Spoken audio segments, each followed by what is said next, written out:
Hello there. Welcome to episode 2 of the new player guide to retail World of Warcraft. My name is Yogurt. We're going to jump back in today's adventure to the Rise of Oatmeal, a level 11 undead rogue.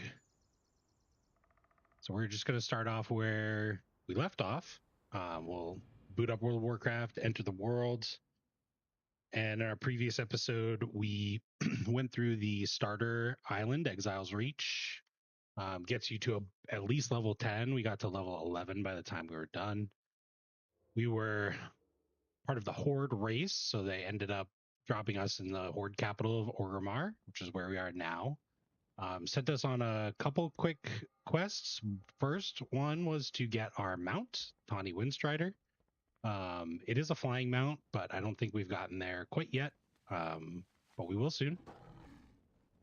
And then they sent us over to the rogue trainer in Orgrimmar. And now we're going to learn about talent specializations. So I talked about talent specializations in the first video that we did when we were kind of going over the different classes, but I think that this will better illustrate kind of like what talent specializations look like. So essentially, the first thing that you pick alongside of your race, your faction, is your class. And then once you reach level 10, you start to get talent points.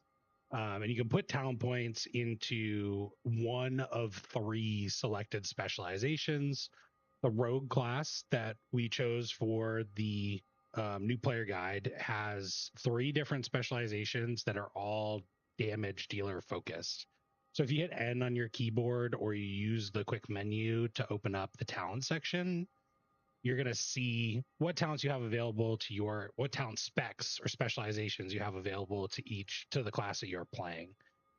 So for rogue, they are assassination, outlaw, and subtlety.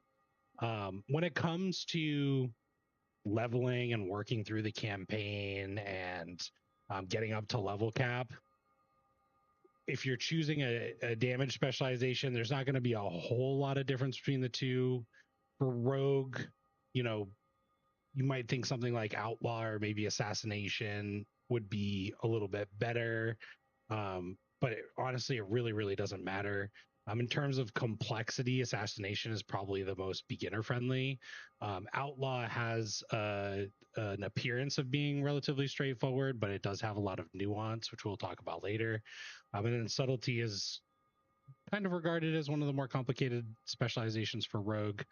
On the other hand, if you are leveling a character of a different class, say a class that has a tank specialization or a healing specialization, my recommendation would always be to pick a damage specialization to do outdoor content with. Just because you're going to be doing more damage, survivability is probably pretty good. The healing specializations do tend to level a little bit slower, and the tanks technically level a little bit slower, but the tanks also do come with some benefits when it comes to some of the different pieces of like world content or end game. We'll talk about some of the things that you can do solo to gain some gear that can be a little bit easier for a tank specialization. But for right now, whatever class you're leveling with, I would just recommend picking the damage talent spec, and you can get a little bit of a flavor for what the specialization is going to look like and feel like just with the brief descriptions that Blizzard has provided. So assassination, a deadly master of poisons who dispatches victims with vicious dagger strikes, preferred weapons, daggers, primary stat, agility.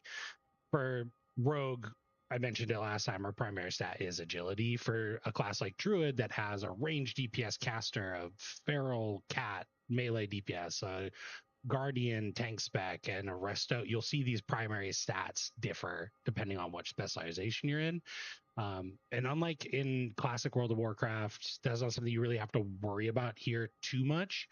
For the most part, any of your main pieces of gear, like in the last episode, we were equipping boots and shoulders and chest pieces, those will just automatically swap when you change your specialization.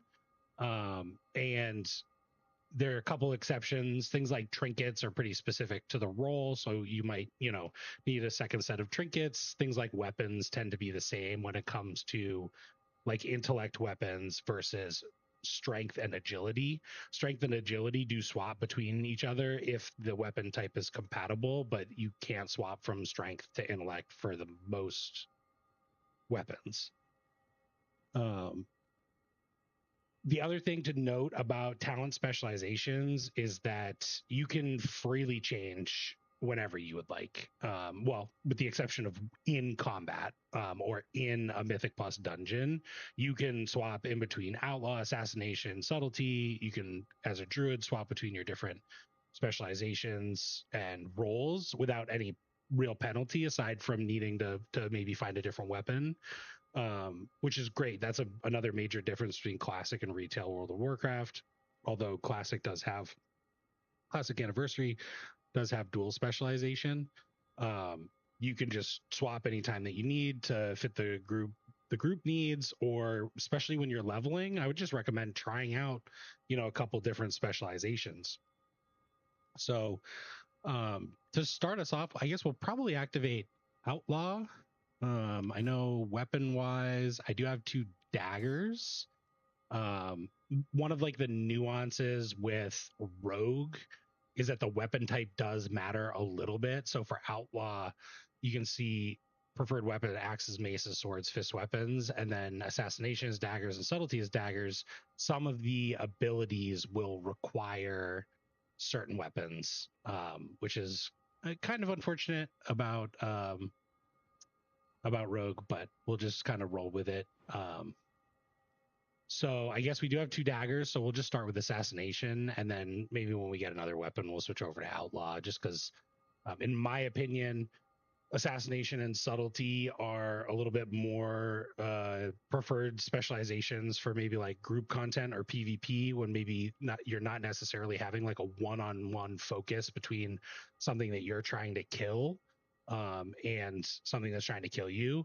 When you're in a group setting, the tank is controlling the pack and the mobs, and you can just be behind doing damage. It's not like in Classic WoW where you positionally do have to be behind something to backstab.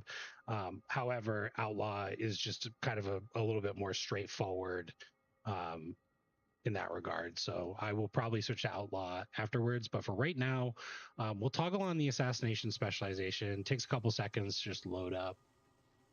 And during this time, I think this is a really good spot to talk about resources, because once you choose the talent specialization, you're going to have access to the talent tree.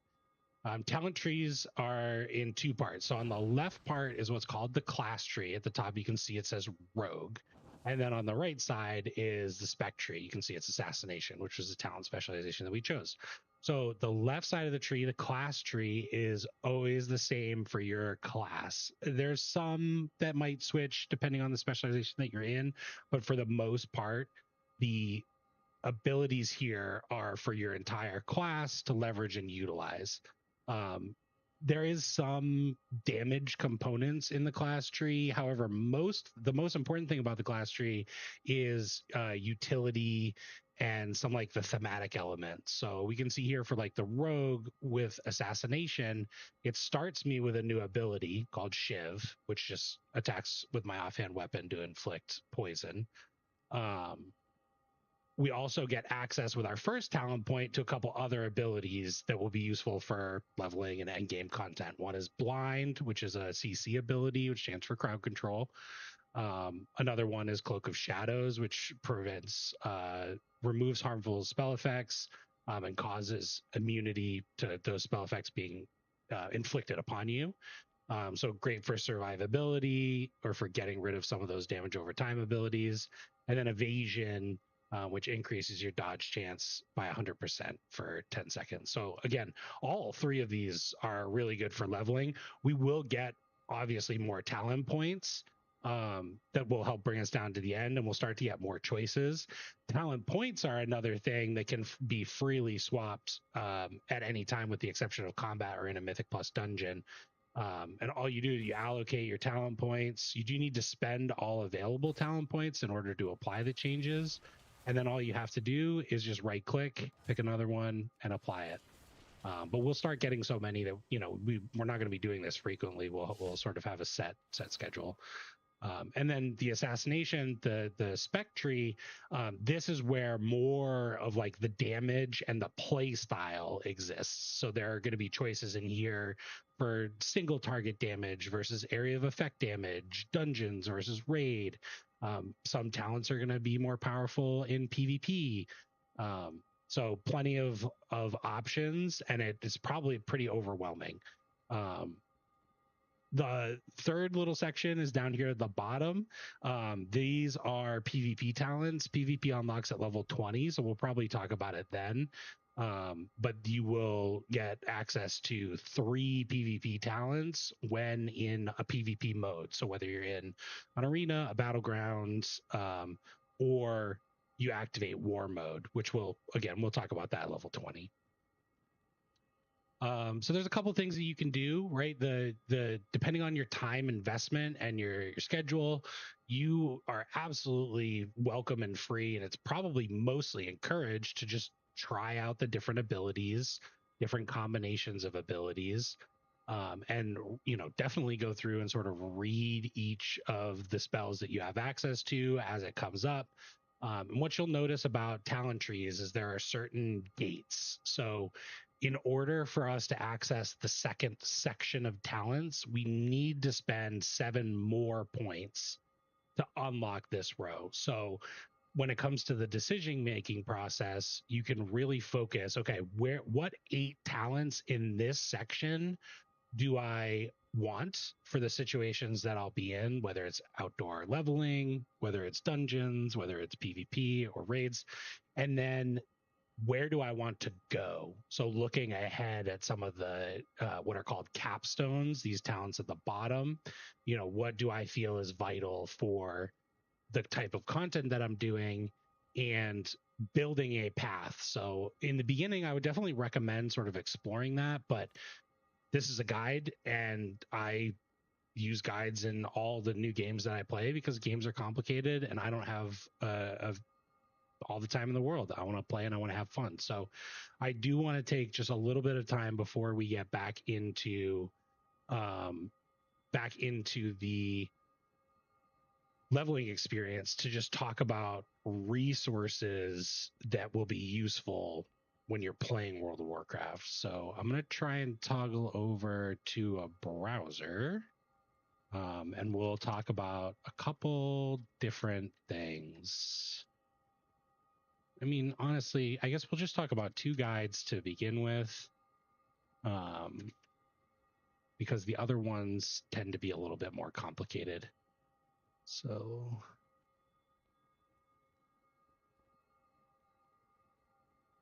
let us grab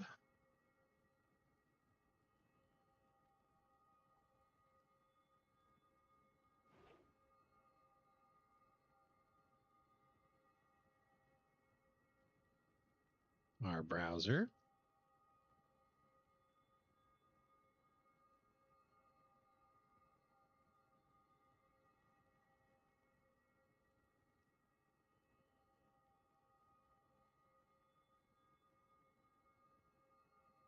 And we'll talk about some resources. So what you should see up on your screen now is a resource called WoWHead. There we go. And WoWHead is probably one of the most popular news resources for World of Warcraft. It's probably one of the most popular websites out there. There is one other resource that is often considered like of the sort of the top 2 resources. That's called Icy Veins. So icy-veins.com, and then wowhead.com. And both of these up at the top, both of these focus on Blizzard games, and you'll see up at the top a bunch of different tabs that have different resources. So the major resource for us right now are going to be the class guides. So within the classes tab, you'll have access to each of the different specializations for all the different World of Warcraft classes. And we can go into the rogue class and we can start taking a look at some of the available guides that are here for us. And this will help us with our conversations about leveling, talent builds, gear, dungeons, raids specific to the class and the spec that you've chosen. So taking a look here down at the very bottom under the assassination rogue specialization, we have the leveling tab. So it's going to talk about sort of the pros and cons of leveling as assassination. It's going to talk about hero talents, which is a feature from the latest expansion. So we'll talk about that at a later time. But most importantly, it's going to have a guide here about the rogue class tree and the assassination spec tree. And the thing that I really like about this guide and the way that it does it is it sort of shows you the key talents and the recommended sort of order, or at least classification. So it goes from blue to yellow to green to purple to orange, and it talks about the importance of the abilities. So we already talked from the class tree. We talked about blind. We talked about cloak of shadows. We talked about evasion. You want to spend your first 7 points quickly grabbing some required defensives like evasion, cloak of shadows, movement with shadow step, and the core utility of the spec with blind. So it just kind of gives you some like basic logic as to why we might be, spending and pathing in the way that we're doing.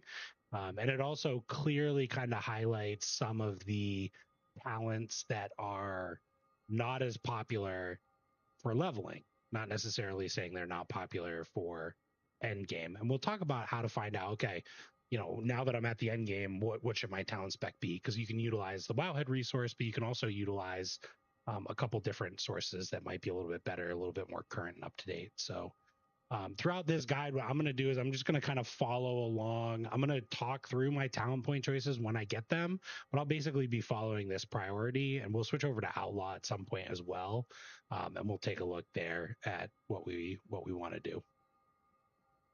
But again, wowhead.com, classes, and it's got all of your information there for each of the specializations that you want to play.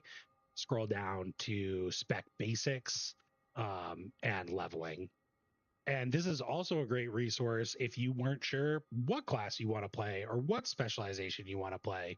I would recommend, going off of how you feel, what seems cool to you. We'll talk later about what sort of a meta group composition looks like or what the meta classes are at the end. But at the end of the day, every class is viable in playing content in this game up until the bitter end. There's two camps at the highest level regarding the meta. One is there are best classes for what you're doing and you should play them, and then there are folks that just continue to push the limits because they love their class so much and they love their character and they just want to push that to the very maximum. Any class and specialization can kill the final raid boss at the highest difficulty at some point throughout the season. Maybe not the first week or the second week, but through time and additional buffs and enhancements and practice, any spec is viable to kill the final boss in the raid. The meta comes into play a little bit more with things like player versus player and Mythic Plus dungeon running. If you're here to enjoy the game and to collect and have fun and just get cool mounts and cool transmog, it does not matter at all what class or what specialization you pick. Just face your bliss on that one. So we'll close this one. We'll pop back over to the World of Warcraft screen, and I'm going to keep that guide up on my end. And I think we're going to get talent points pretty quick, but I'm just going to go with evasion to begin with. I don't think we're actually really going to need these at all. And then the assassination, the first ability that we get is actually a new poison. It's called Deadly Poison. It leaves a nature damage over time effect on our enemy. So picking a spec was the objective of this quest. And so we're just going to turn the quest in, and we're going to see where the game takes us next. So our little guide here, Cork, wants us to speak to the innkeeper. which is another great topic You can buy me a drink. to talk about.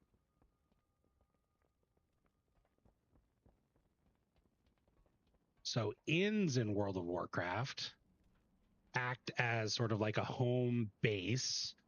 All the inns will have a mailbox outside, which you can go to and collect mail from the auction house or from other players. But inside an inn is also an innkeeper. So an innkeeper will have the option to make this in your home, and it's got this little symbol next to it that is a hearthstone. And that's basically what they're teaching us now is how hearthstones work. So when you click this button, you bind yourself to this inn, and then you get this as part of the quest, but you will always have this item from here on out called the Hearthstone. So it will, when you click it, it will return you to this inn in this position.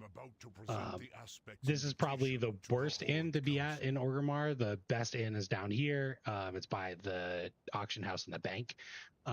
So we'll probably rebind later, but the next quest that popped up after this one was the Dragon Isles Await. So a little Torin came up on the screen and, you know, basically encouraged you to meet him in Orgrimmar. So we're going to accept that. It just popped up on the right. It also sort of forced us. So it does give us a teleport item. I'm not sure if it takes us directly to the quest giver, but you can see, just like from last time, we talked about main story quests. So on the map, I can see this sort of like chevron-like icon. And in my map to the right is going to be my quest log. Anything that is a main story quest is going to be here in the campaign. So I'm going to click this and see if it just brings me over there. Sure does. So we're going to do a couple more things before we just like dive into the questing, just to make things a little bit easier for me, a little bit more comfortable. Last time we talked about key bindings. We'll talk about like edit mode and how to customize your layout to make it comfortable for you. Before we do that, we'll talk about like where are we going and what are we doing. So I'll play the cutscenes as they happen. You know, if you don't want to see the cutscenes, you can definitely, skip ahead. But essentially, what we're doing now is, because we are a brand new account, first time playing the game, the leveling path that is chosen for us puts the new player in the expansion that happened before the current one. So there have been many WoW expansions. We talked a little bit about the history of like classic WoW and the different expansions there. So it started with classic World of Warcraft, then they released the Burning Crusade, and we can actually follow along on the map as well. The Burning Crusade took us to Outland, which is a completely separate area off of Azeroth. Azeroth is the home planet in World of Warcraft. Originally in Classic and Vanilla World of Warcraft, this map was a lot smaller. It only showed you Kalimdor and the Eastern Kingdoms. Orgrimmar is on Kalimdor, and a lot of the Alliance capitals are in the Eastern Kingdoms. In the Burning Crusade, we opened the Dark Portal and went through to Outland. This is where you fight some of the famous WoW villains like Illidan. And then after that expansion, we went back to Azeroth and we went up to Northrend. The famous villain in this one is obviously Arthas. So this is widely regarded. Both of those are widely regarded as some of the best World of Warcraft expansions. After Wrath of the Lich King, Blizzard went through sort of a,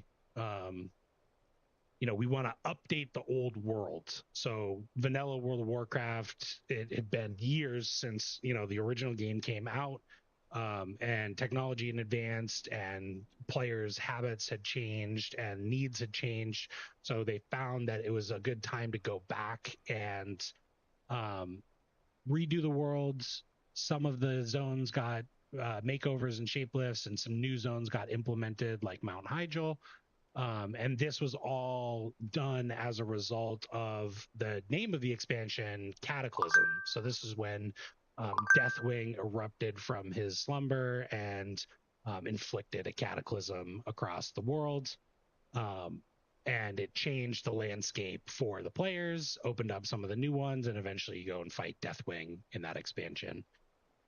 And then after that one, we discovered Pandaria. So anybody who played the original Warcraft games might notice or remember some of like the panda races that made some brief appearances.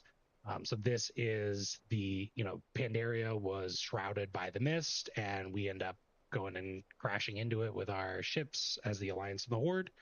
And we go through and we learn all about the Pandaren, and there's some issues with the Horde and some agents going rogue. So we actually end up, the final raid in that one is called the Siege of Orgrimmar, which starts in Pandaria and ends in Orgrimmar. And then that ends up kind of going on a little trippy time adventure where we go to the past, and in the Warlords of Draenor expansion, we head over to Draenor. So this is another off-world expansion. You'll see some of these are very familiar to Outland. So this is the past version of Draenor, and we go through and there's a lot of orc themed quests and conversations, and at the very end of it, we actually throughout the entire course, the orc Gul'dan, which you might know from like the Warcraft movie if you ever watched that, is sort of like the main villain and pulling all of the different strings. And so we go through Warlords of Draenor, and then Gul'dan leads us into the next expansion, which is Legion. Very, very, very popular expansion. Brought a lot of people back into the game, introduced systems like Mythic Plus, and really took like Mythic rating up to the next level, introduced the Demon Hunter class. Lots of demons in this expansion, lots of fan favorite zones like Suramar, introduced some of the new playable races like the High Mountain Tauren. So we go through, Gul'dan is kind of a main baddie here, and then we go into a planet or a part of the world called Argus. We fight some even more bigger, badder demons. Anyone who is a lore person will know the demons in this game have a habit of sort of coming back. They're never really dead. So demon invasions and demons as raid bosses are always a prevalent issue. This is a longer description than I thought it was going to be, but after Legion, we went into Battle for Azeroth. So Battle for Azeroth really focused in on the conflict between the Alliance and the Horde. In this one, we actually got two smaller zones. We got Kultiris and Zandalar. This introduced more playable races, including the Volpera and the Zandalari trolls, the Kultiran humans, and the mechanomes. So there was a whole lot of good, compelling story. This expansion came after a lot of feedback from players that they were a little tired of the big, bad, otherworldly, gotta kill this huge threat to our world type thing. Which is funny because I don't want any spoilers in any of the theme, but so this kind of brought us back into that conflict, and there was a lot of like more low fantasy storylines and like interpersonal relationships with classic WoW characters like Jaina, and from the Zandalar side, they were all really new characters, but Sylvanas and Gen Greymane as well. So BFA, after the hype of Legion, obviously still had some players, but there was a lot of conflict during this time around the concept of like borrowed power and infinite grinding. So when we moved into the next expansion, Blizzard tried to dial that back, but they started a whole different conflict. And the expansion was called Shadowlands. So this is another otherworldly one. It takes place after the events of Battle for Azeroth, which focus heavily on the villain, anti-hero, hero Sylvanas, who is the leader of the undead for the Horde. This expansion was widely regarded as like a hot mess. It really forced players um, into what were called covenants. Basically, you can see here 4 zones around the Shadowlands. Each one of them had a covenant, and in the beginning, you could never change your covenant. Long story, not really super important anymore because they don't really do that anymore. They've learned their lesson on trying to restrict us into sort of one specific area.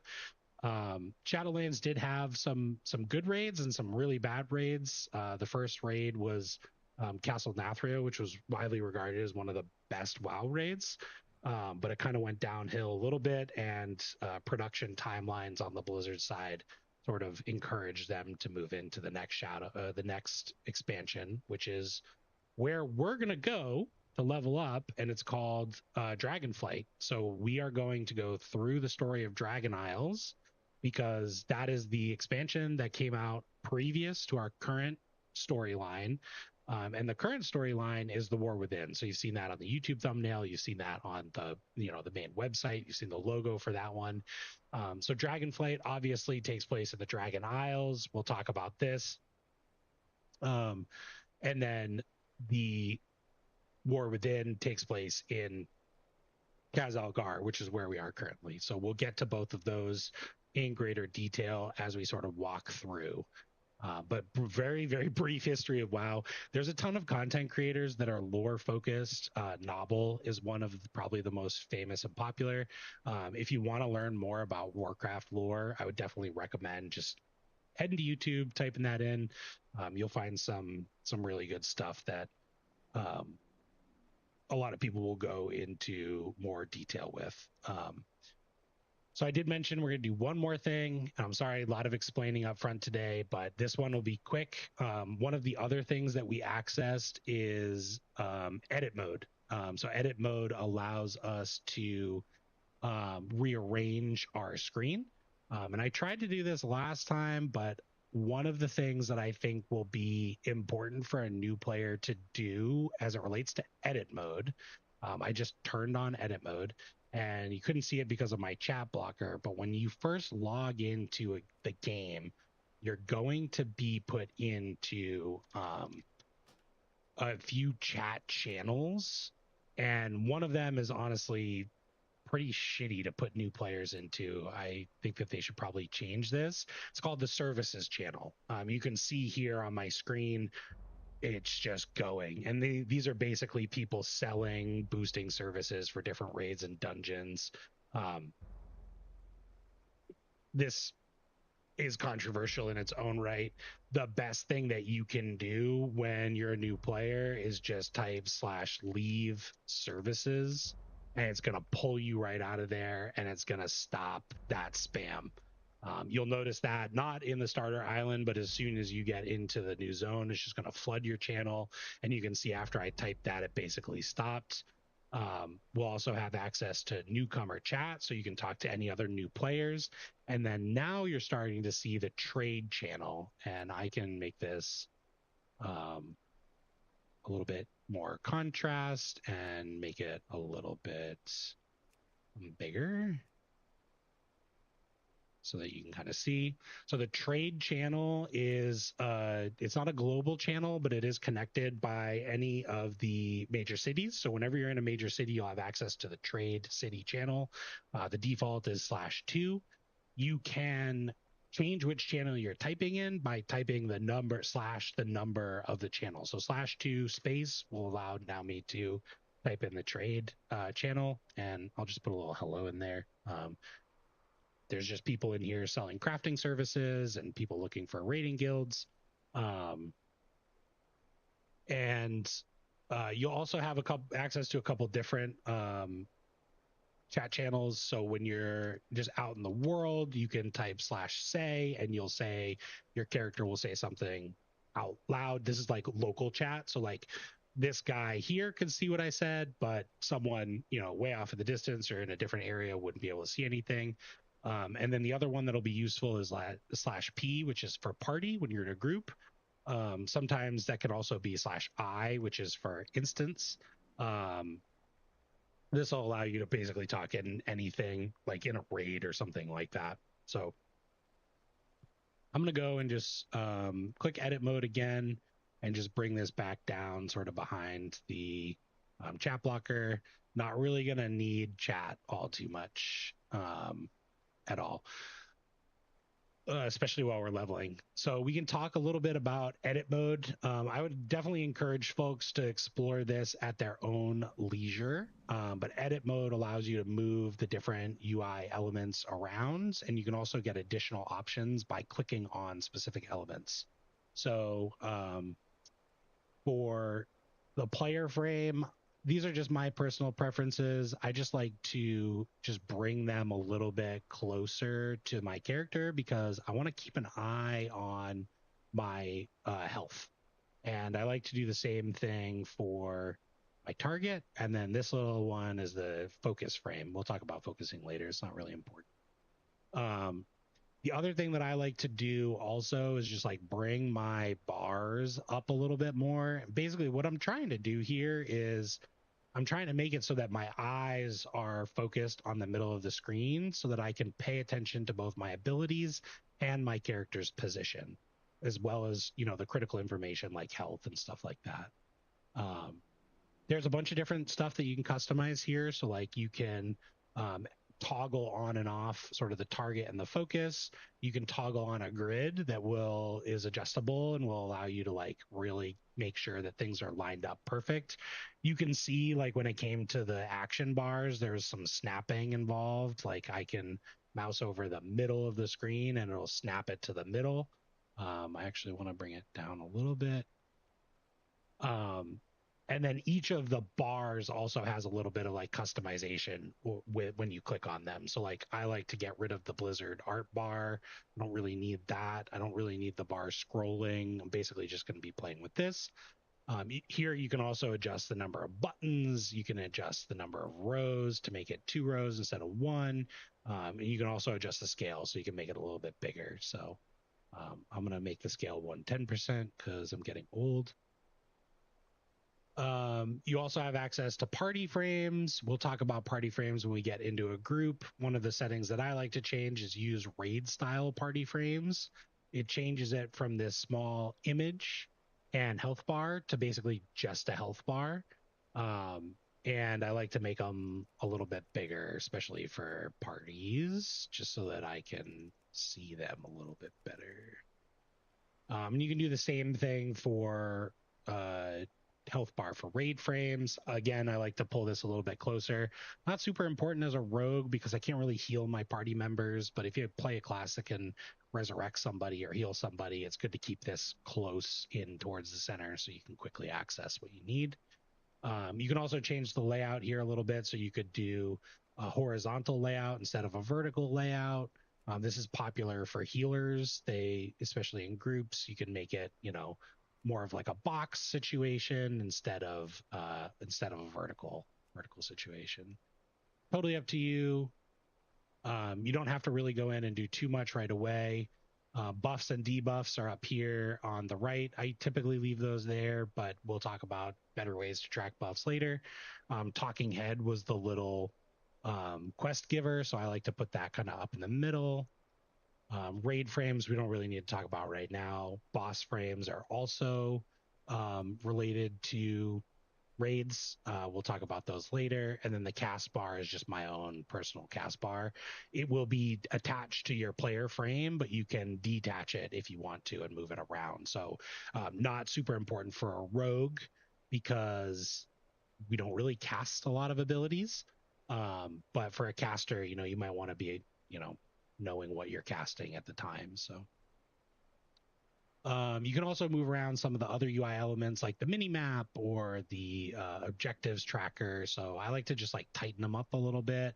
But I'm not trying to make a whole customization video. We'll talk more about that when we get closer to the end game. The last thing that I'm going to do is I'm just going to make action bar 2 match action bar 1. So I want 1 pro, I want 110% on the scaling, and I'm just going to drag it up next to this one and close that out. Personally, because I have an MMO mouse, I will usually have around 4 action bars because I can bind a lot of different keys to different things. So last time we talked about key binding, and I rebound the main action bar to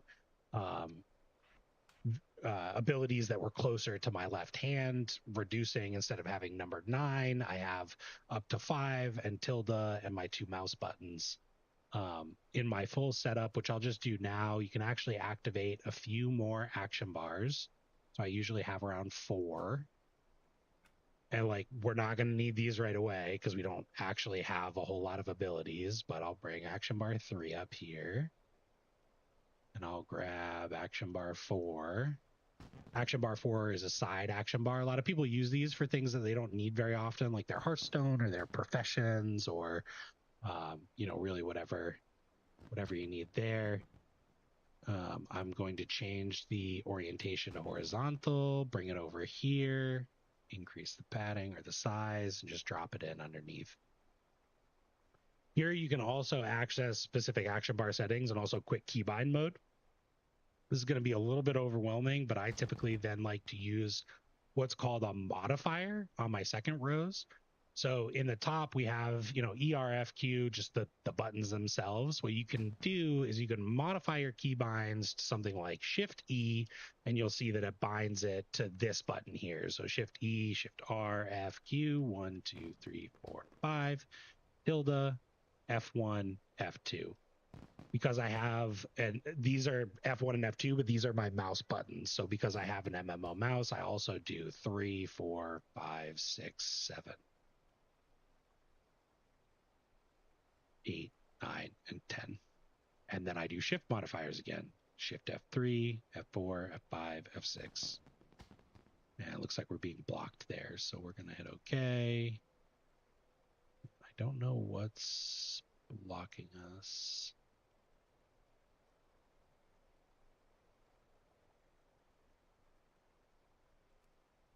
Just move that over. F7, F8.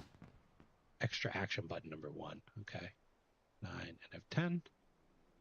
Okay. I'm going to look for extra action button. There it is. Just going to move that over. Drop that back there.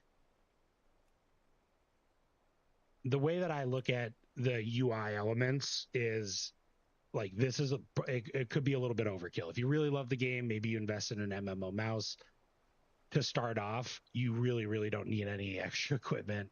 And there are many different ways to do your keybinds that all come down to personal preference, right? You might have bigger fingers, you might have some familiarity with some other games. Buttons like Z or X, those are draw your weapons and sit. Those aren't very useful. Folks use all sorts of stuff. G is natively bound to ping. You don't necessarily need that either. T opens up your chat channels. You don't really need that either. So there's plenty of buttons that you can do. And if you wanted to, you could even just apply another multiplier or modifier. So I use shift because that's where my pinky naturally rests. But you could, instead of using all of these different mouse buttons, you could have an alt modifier. So alt, E, R, F, Q, 1, 2, 3, 4, 5. And even with my mouse, I use these for like very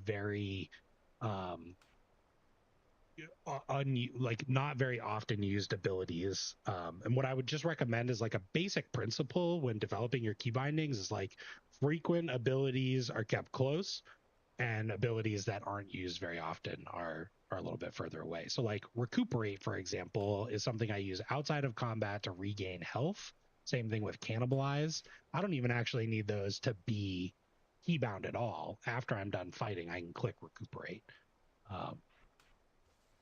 The other thing that you'll notice when playing this game is that many of all of the classes are different, but many of the classes have similar their abilities have similar effects. So most classes you'll get like certain crowd control abilities. You'll get what's called a kick, right? We talked about the kick last time. You'll get movement abilities. So what I would recommend when you start to create multiple characters, just to keep it easy, is binding, finding bindings that work for you with your first character, and then with your second character, matching some of that. So my main rotational abilities are going to be here on my toolbar, and they're going to be the close buttons to me. My abilities that I don't use very often, like my health potion or my racial ability, will be further down. And across all of my characters, my movement abilities will be these mouse buttons. My kick will always be this one. That way, it just makes it a little easier to get into a new class.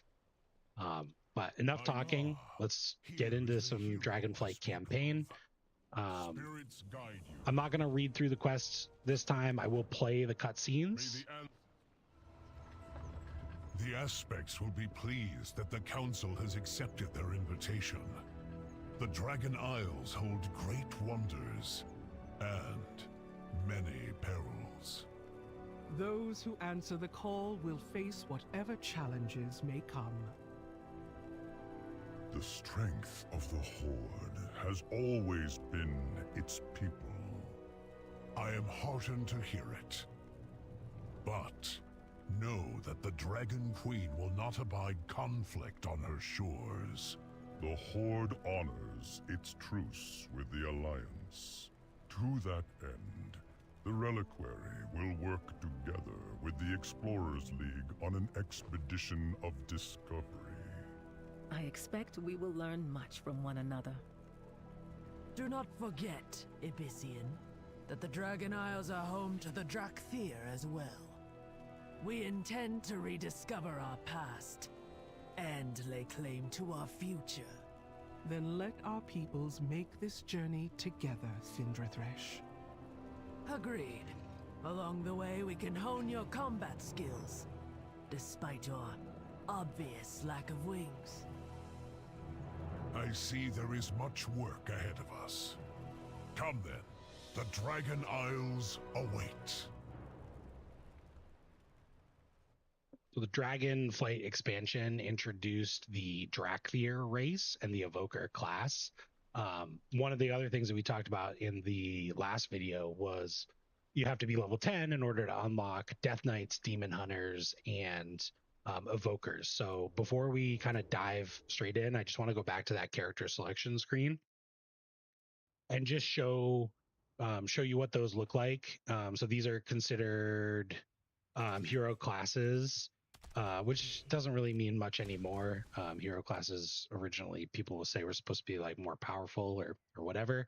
But you can see the character screen kind of change once we hit level 10. The additional playable races opened up. They weren't here the first time.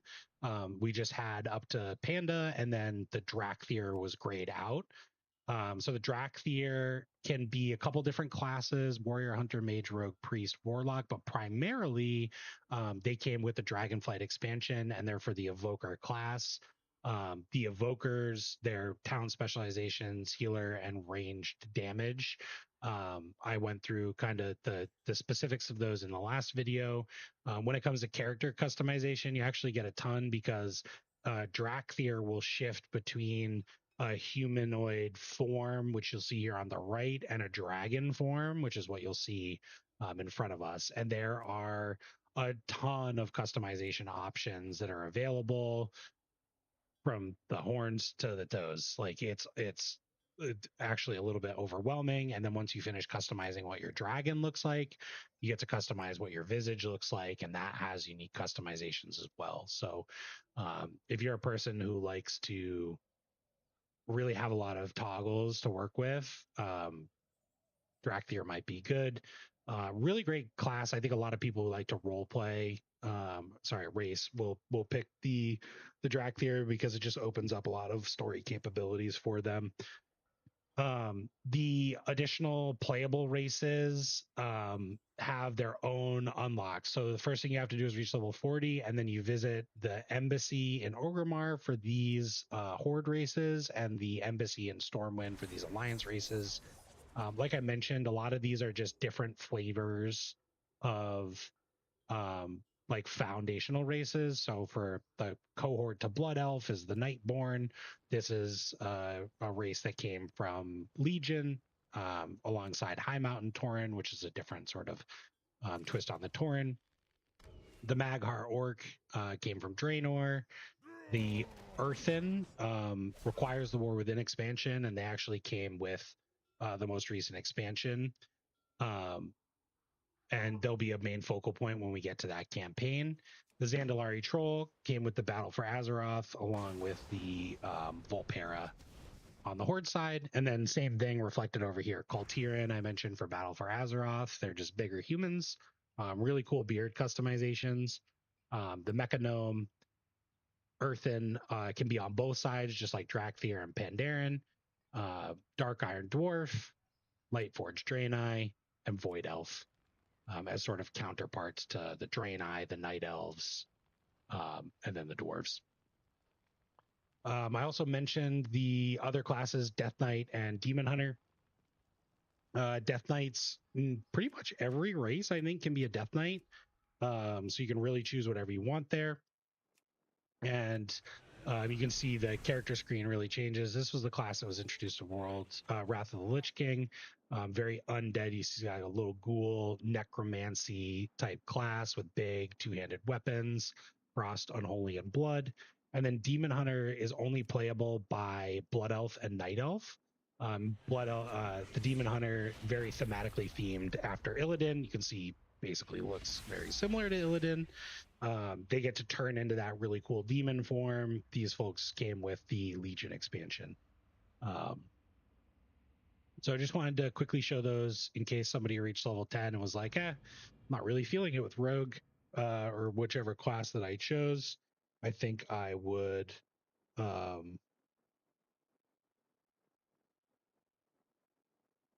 I think that re-rolling after level 10 would be a great choice if that was those were classes that would appeal to you. So back onto the Rogue. Talks a little bit about content from the latest patch. This is all related to the new expansion, so we're not going to go into that quite yet. We'll talk about that in due time. We're going to turn in the quests. We're going to pick up a couple other ones. Deliver Scale Commander's orders to Kadethi and the Dark Talons. We're basically just like prepping to go.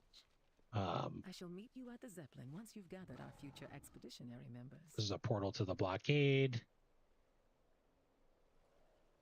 Looks like that's where it's sending us. Not super clear on that one. Artisans recruited, explorers recruited, scholars recruited. Okay. It's telling me to go outside. I thought that it was in Orgrimmar, but it doesn't look like it is. So we're just going to take this, teleport outside of Orgrimmar. A lot of teleporting to get you started. I do wish it gave you a little bit of a better introduction to Orgrimmar itself, but so here up on the mini map, we can see a couple little dots that are indicating where I need to go to complete these quest objectives. So we're going to talk to Pathfinder for the explorers, and then we're going to mount up. There's no point in running.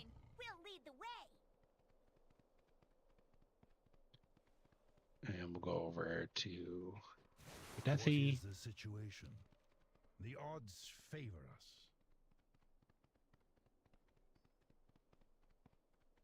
My Artisans Guild. The Dragon Isles, you see. And it would be an honor to join the expedition.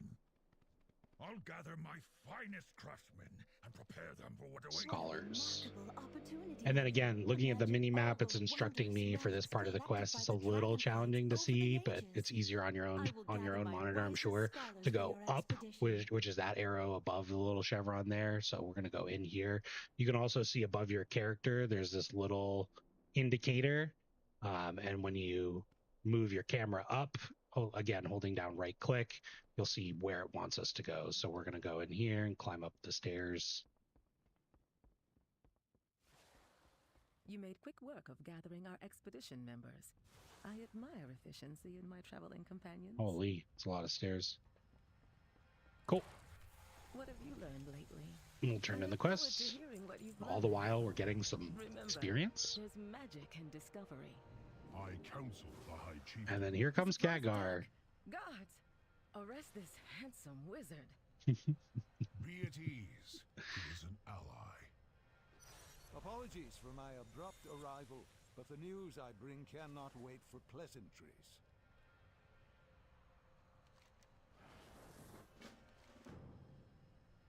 Khadgar comes with news.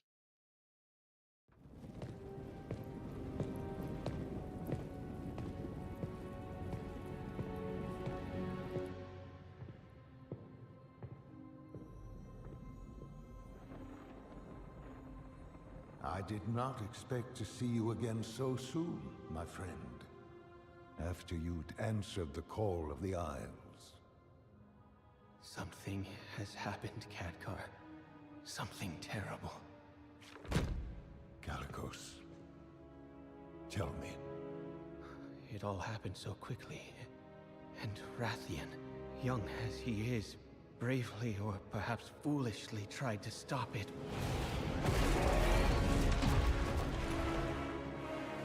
But he was too late. The Tempest had already been unleashed.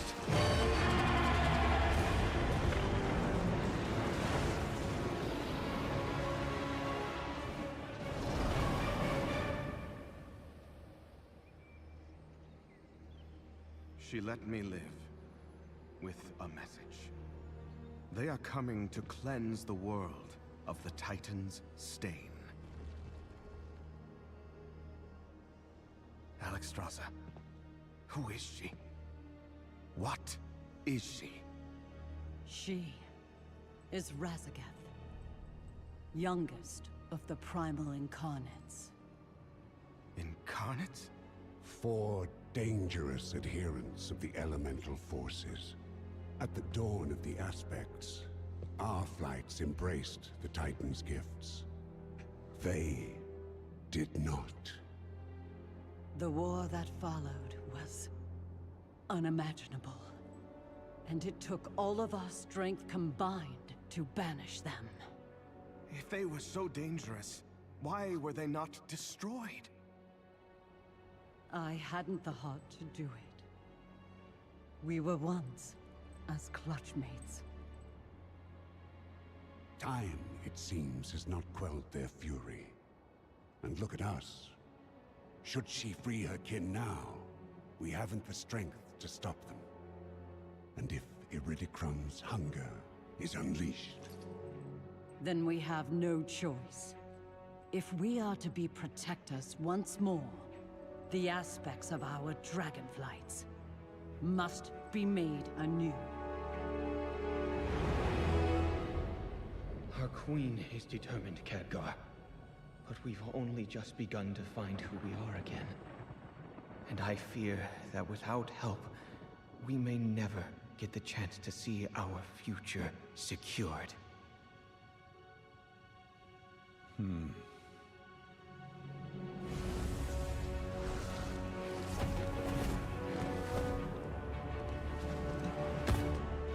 Then it seems the mortal races too must answer the call and face the storms ahead.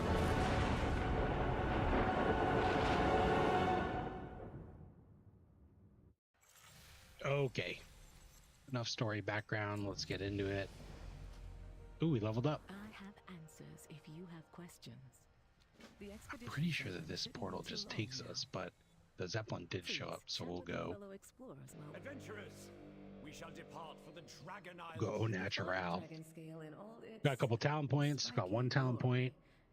So we have access to cheat death, elusiveness, master poisoner, and then of course the prerequisites that we had before: cloak of shadows and blind, which will give us access to airborne irritant, which turns blind into an AoE CC ability. So blind as it stands will blind the target, causing it to wander disoriented. Limit 1. This removes that limit and applies to all nearby enemies with a 50% reduced cooldown and 70% reduced duration. So instead of 1 minute, it's closer to 15 seconds. And then it also has Gouge, which is more of a PvP talent. So cheat death is great. Maybe not necessarily while leveling, because I'm not foreseeing that the enemies are going to be particularly tough for us to kill. But cheat death as a talent, fatal attacks instead reduce you to 7% of your maximum health. And you take 85% reduced damage. Cannot trigger more than once per 6 minutes. So cheat death is a great asset for rogues and raids and dungeons. Basically prevents a death from accidentally standing in something. So we're going to get a bunch of these to begin with, but for right now, I'm just going to grab another ability. I'm going to grab Blind. And then I also saw a pop up there. We've got some abilities that we haven't worked with yet. So when we pick the assassination talent tree, we got access to these abilities here. Garrote, sorry, loading screen. We're headed to the Dragon Isles. We got access to Garrote, which is a bleed that when applied from stealth also applies a silence effect. And then we got Mutilate, which is one of our main combo point generators. You can actually see Mutilate replaced Shadow Strike that we had originally when we switched over here. So it awards 2 combo points, but it costs 50 energy. So it's a little bit higher on the cost there. So I'm going to put Garrote on the toolbar. I'm going to put Shiv on the toolbar. I'm going to drag my poisons down. We got evasion. And we got feint. So evasion was our talent point, and feint performs an evasive maneuver, reducing damage taken from area of effect attacks by 40% for 6 seconds with a 15-second low cooldown. So we're coming up on the Waking Shores, which is the first zone in the Dragon Isles, the start of the campaign.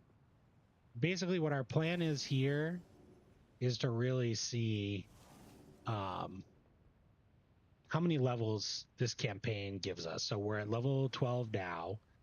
We're not going to focus too much on side quests. We're primarily just going to follow the main campaign quest through and see where that takes us. So one of the really great parts about starting in Dragonflight is that it introduces a form of travel aside from mounted or walking travel called Dragonriding or dragon flying, and that will allow you to get around a lot faster, and it's going to introduce us to that relatively quickly. So we'll be able to get moving pretty quick. So I'm going to turn this one in, and we'll pick up some new quests. And as soon as this starts to get repetitive, we'll probably, go through this a little bit faster. You'll start to get the hang of this pretty quick. Quests in World of Warcraft, very, very straightforward. They're usually kill 10 proto-drakes, primal proto-drakes, collect primal proto-whelp scales collected, and then finding things, so rescuing Pathfinder Poppy and Archivist Spirit Blossom. So you'll see that the mobs that you're looking to attack have this little yellow glow kind of down by their base. I'll stealth so we can get a little bit closer. That's going to be an indicator that that's something that we want to be killing. And also on your map and your mini map, we're so close that it's actually hard to read. You can find the quest objectives. So we're just going to go around here. We're still going to be ambushing for combo points. And we're looking to kill 10 of those, and we're looking to collect whelps. Sorry for the tree there.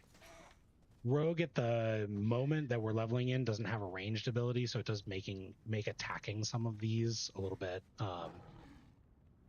challenging if they're flying around. But as you can see, to start off, our ambush alone is just taking care of some of these mobs. So like I said, cheat death, probably not the most impactful talent right out of the gate because we're not dying, but it'll really come into play later. So we're just continuing what we're doing. We're mutilating, we're eviscerating. Pretty graphic, but We also picked up a piece of loot. It was called Dragon Isle supplies. Sometimes when you're out here just doing quests, you'll pick up an item that starts a quest. So that's exactly what we did. So when you pick up one of those items, it will go into your inventory. You can find it here, Dragon Isle supply bag, but it'll also pop up a little icon on your map. So we'll click that icon. It says deliver the Dragon Isle supply bag to the cataloger. We'll click accept. They're usually pretty straightforward. They usually, you find something, you drop it off. So we're at 4 on the Primal Proto Drakes. One of the tips that I do have for leveling, looks like we finished with the whelps, which is great, is if you have a couple of quests, like say one of them is like kill 10 drakes, and then one of them is like rescue these people, I recommend making the rescue part of the quest, or the part that will bring you to a specific point in the map, your priority, because you're going to kill along the way. So you want to do those quests as efficiently as possible. I did notice a rare up on this map here. I don't even know if it's a rare, but it's just an elite. So I want to go kill this and see what it drops, if it drops any useful gear for me. Not part of a quest, but should be relatively easy. Actually easier than the starter isle. Like you can see this guy compared to that bear going down pretty quick. And we got a bunch of stuff here. So we'll take a look at what we looted. We talked about green gear and blue gear rarity in the last video. So we got a green mail chest piece. Obviously we can't use mail. You can see it's highlighted in red instead of like leather, it would be white. So we're not able to equip that, which is a bit of a bummer. The other things that also dropped were some trash, some Dragon Isle supplies, which we'll talk about, and then increase your warband's reputation with the Dragon Scale Expedition. So each expansion in World of Warcraft has reputations, and those used to be, super basic. It was basically like do quests to gain reputation with certain factions in the world, and they'll give you rewards. They were recently changed from the faction nomenclature to what is called Renown. And the system became a little bit simpler. It still does involve reputation primarily as like a way to grow in your trust and build a relationship. But the Renown tracks, which we'll take a look at when we unlock them here, are a lot simpler to kind of unlock. So you can see here I'm really not dying at all, so I'm just gonna go to the quest objective. We finished the drakes. That was a kickable spell, which I missed. But I want to unlock this guy, save him. For things that you need to interact with in the world, that there'll be a little yellow glow around those as well. We're going to mount up, and we're going to just run to the last person that we need to save. And I'm just going to kind of ignore all these mobs. So we're going to take advantage of what we talked about in the Exile's Reach, the tether range. Unfortunately, he did knock me off my mount, so I'll probably kill this guy and then just keep running. And eventually, you can see that guy's already snapping back. These little whelps, they just snapped back, so they're going back to their original starting zone. And eventually, we will drop combat, and I'll be able to mount back up again as soon as these whelps snap back. And we're going to go down into here, rescue this last guy.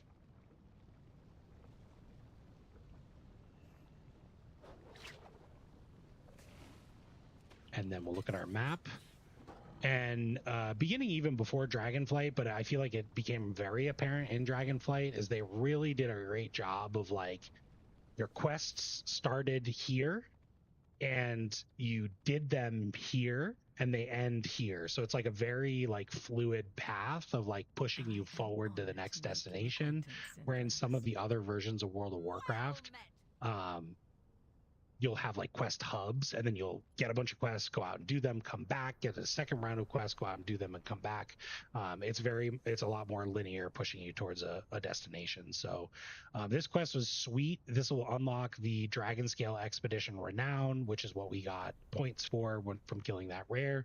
It also gives us a big old 24 slot bag, which is sweet. And then a follow-up quest. So I'm just going to double check to equip that bag. So I'm going to drag this one down here. Makes our bag space a lot bigger. And we'll sell the old reagent pouch to the vendor when we're done. Main story quest has me continuing along by talking to this guy, and we unlock the major faction Dragon Scale Expedition. So we'll take a quick second to talk about factions. We're going to unlock more throughout this campaign as we meet them throughout the different zones. And this is what's called the Renown track. So earning reputation fills this little bar that goes around the icon. When you get enough reputation, you unlock the next thing. So there's a bunch of stuff in Renown and Reputation. There are mounts, there are transmogs, there are open world benefits, there are customizations, toys, different quests that unlock at different stages, and crafting reagents. So Renowns are great for collectors. They gave you plenty to do. This was the quest from the supply bag, so we're going to turn that in. We got a couple more Renown. We got an achievement, or we got Traveler's Log progress. And then this looks to me like it's a side quest. So side quests, we're not going to do them here because I just want to like go through the campaign and see what level that gets us. But side quests, they're just the regular exclamation point. You can see they have experience, and they include reputation for the related faction. I would say probably if we're trying to reach the level cap, you might want to do these side quests in each zone. It's going to provide you with a little bit more information. So like this is a great example of one. It's super quick to do. And it basically like has you scouting the area, looking to learn more about what's going on. The local troubles in the area, and it's going to give us a quick 1600 experience just by looking through the different telescope lenses to see what's going on. So the elements here surge with power.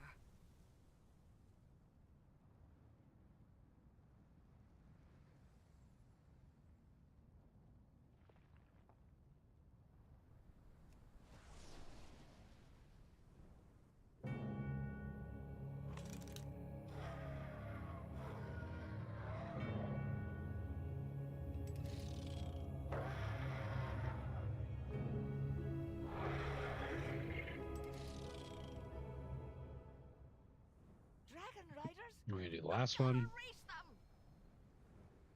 Not all of them are like this. We saw one of them earlier was like about the collecting clues or tracking down certain things. But this one is nice and quick. You don't actually have to run around. So I figured it'd be a quick, easy 1700 experience. You can exit and turn it back in. Oh, it's 850 experience. This is one of our campaign quests, so I'm just going to turn this in. I'm just taking a look here at some of the stuff that they offer, because I think what we're going to do is end up talking about professions next. Because one of the other great things about starting here in the Dragon Isles is that in this first town, you actually get access to all the different profession trainers. We leveled up again. We're level 13. It's funny, this is Warlord Brecca Grimax. She was on our ship when we first started the campaign before Exile's Reach. I'm just slapping on a couple poisons real quick because I forgot to do that. And we'll talk about, looks like when we leveled up, we got Rupture. So this is a different finisher that causes the target to bleed.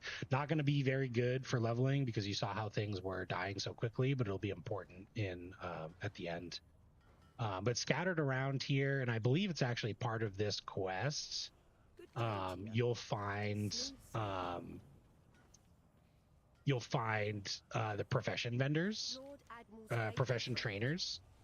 And so the profession trainers will teach you, sorry, I'm just trying to click this book, but I guess I can't. The profession trainers will teach you the different professions. So in World of Warcraft, you have crafting professions and gathering professions. Gathering professions are mining.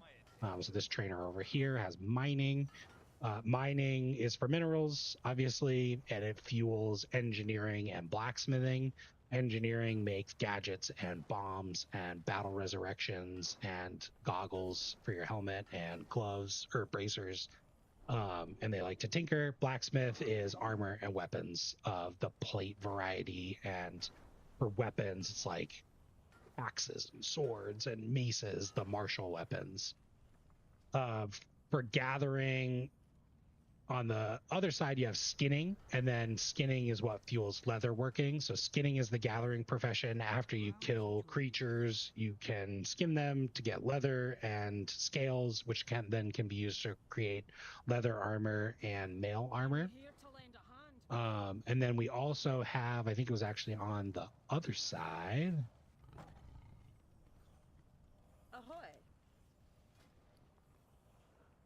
This is teaching us about buying things with Dragon Isle supplies.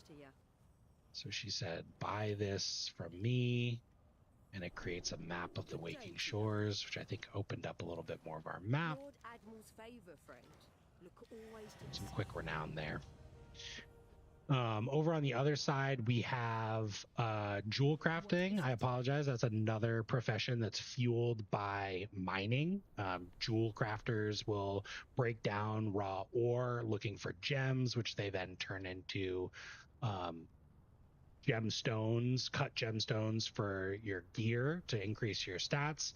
And they also craft jewelry like rings and necklaces, which we haven't gotten to yet. Then we also have tailoring. Tailoring is the creation of cloth armor. It does not have a corresponding gathering profession. You just loot cloth armor off of creatures and NPCs that you kill. And then enchanting is pretty cool profession. It's got a couple different niches. One, it can create things like wands and like certain weapons. The second thing is it allows you to enchant gear. So things like rings and boots and chest pieces and cloaks and bracers and weapons can all be enchanted with different beneficial magics. And enchanters are the ones that either enchant that directly or create an enchantment that you could buy off the auction house. Or send over from an alt. They do this, they're a little bit self-sufficient. They will disenchant green gear, blue gear, purple gear into the reagents that they then use for crafting. So there's a couple of niches that you can go. There's also 2 more professions, which we're going to walk over to now and talk about. And those professions, it's the last gathering profession, which is herbalism. So picking herbs and flowers, and herbalism is what fuels alchemy, which is the creation of potions and flasks. And then I apologize, there is one more also fueled by herbalism, which is inscription. Inscription's kind of a niche one. It was involved in creating glyphs, and it's kind of a unique profession, probably not one I would recommend for a beginner, but it does at the very end up creating a couple of useful things, primarily caster weapons like staves or offhands. So, you can make some money off of this by being a crafter. And it's got some other niche items that we'll dive into later. But my recommendation for a new player would be to pick up at least one gathering profession, but to really not focus too much on professions at all. At least in the beginning. Each profession has its own reagents that are tied to each expansion, so it can be a little bit overwhelming. Like you might start gathering stuff or leveling up a profession in Dragonflight, But then when you get to the War Within, you know, they don't really use those weapons or armor or potions anymore. There's a new set that gets kind of released with each expansion. So I would recommend, like, you know, maybe thinking about them, understanding how they work at a base principle, but they're not integral to the leveling part of the campaign, and probably better off just like picking up when we go into the War Within, because those reagents and those professions will have a bigger impact. There is one other profession that anyone is allowed to pick up, and it is cooking. And cooking is basically cooking. You're making food in World of Warcraft, and you know, in the background I'm just kind of going through and doing the quests. They say talk to the innkeeper, sign the guest log. You can rebind your Hearthstone here if you want to, so this will take it away from Orgrimmar and it'll put us here. So if we use our Hearthstone, we'll return to this inn. Again, I mentioned like the linear progression, so it's actually going to keep pushing us away from this zone, but you know, they want to introduce new players to the concept of Hearthstone. So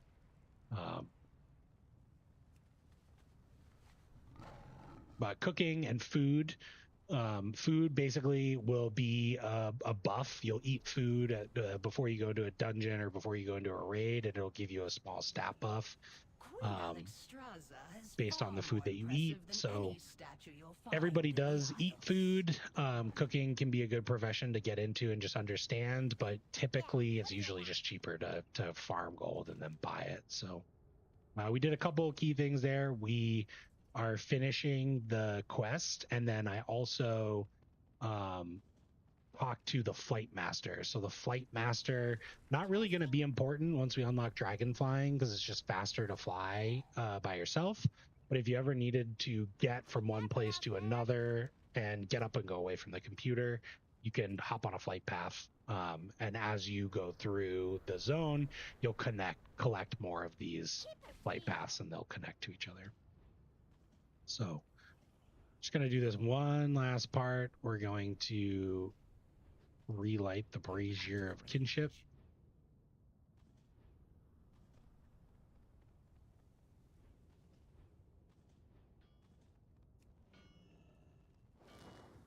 May this brazier once more guide every peaceful denizen of Azeroth to these shores.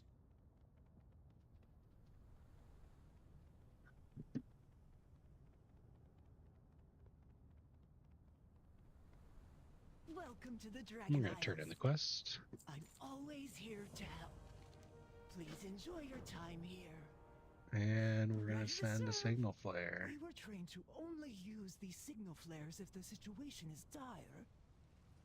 But I suppose this is a type of emergency.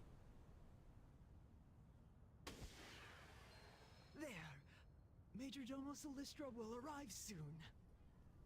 Does the Major Domo personally respond to every call for help? Oh, yes. In times of trouble, there is no one Queen Alexstrasza trusts more.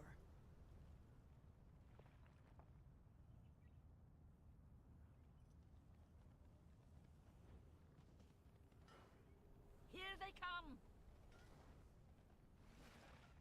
Incredible.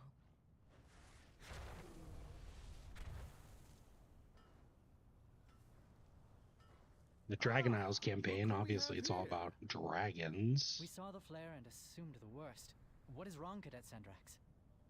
Major Domo, there are dragons, as they relate to lore in World of Warcraft, are broken into what they call flights. There's a flight for each color of the dragons. Red, black, green, blue, and gold. Each one of them also kind of relates to a different concept. So like red, fire, right? Blue is like ice. Green is like nature and healing. Black is historically destructive. So maybe also fire in that one. and then gold dragons are associated with time. So you'll find a character that's pretty prevalent in World of Warcraft called Chromie.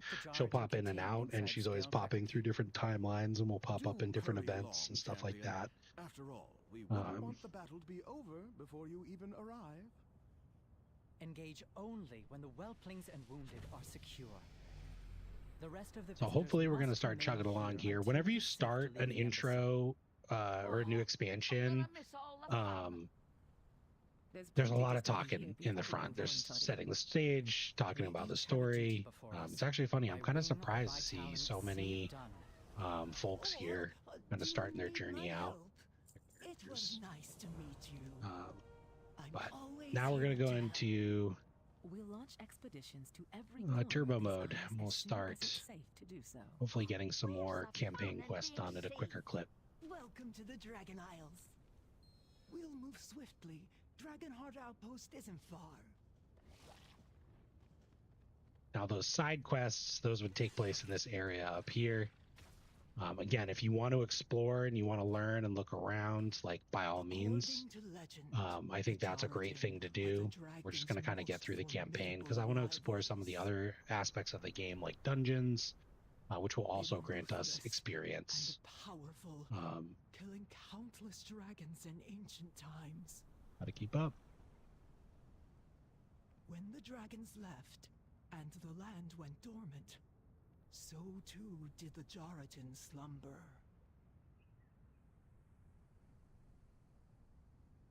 Well, these all seem good. All right, sorry, keeping up here. Sorry, Sendrax. But now, the land itself reawakens with glorious life. May we never tire of its beauty. Ready to serve? We Dragonids have stayed vigilant as we safeguarded the Oath Stones, symbols of the dragon. One other thing we can talk about now is experience. So you'll see here there's kind of like two colors to my experience bar at the bottom. I know it's small. One of them is a dark blue and one of them is just a regular blue. And the regular blue is where we're at. We're about halfway through the experience bar. And then the dark bar, the dark blue, is rested experience. So rested XP accumulates while you're logged out. So we haven't logged into this character since the last video. And just accepting some quests here. It's going to light up on our map. They want us to go this way, so that's where we're going to head. Rested experience just gives you, when you get back into the game, you collect experience at 200% of the normal rate. So this bar will go, it only goes up to a set amount, and this bar will go down over time, but it is giving us an accelerated experience. So we got those couple levels pretty quick. That will slow down a little bit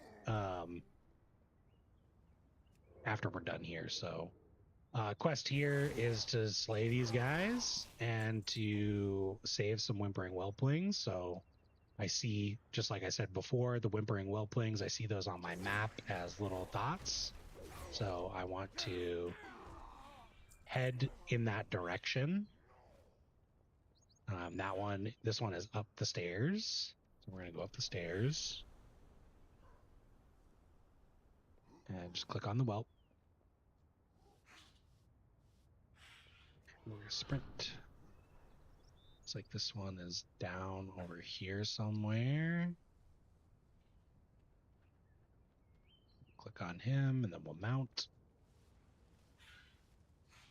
The campaign quests are usually a little bit more story focused. So you can see here, like, the objectives are not very intense, right? Just kill 6 of these and rescue 4 whelps. We're just helping out the locals. Our last whelp is over there. This is our last Jardin. Kick that. Slay him. Save the whelp.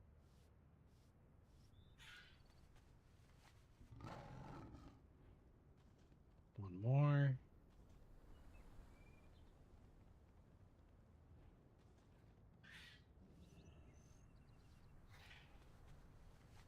And we're going to go back across the bridge.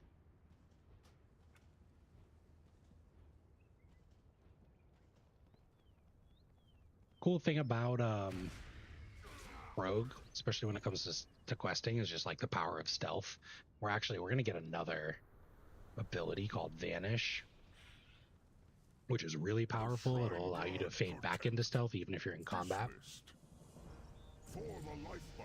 Got another level, which is great. Turning in quests. We actually got a new chess piece. You can see this one's actually got a lot of stats on it, so we'll take some time to talk about that.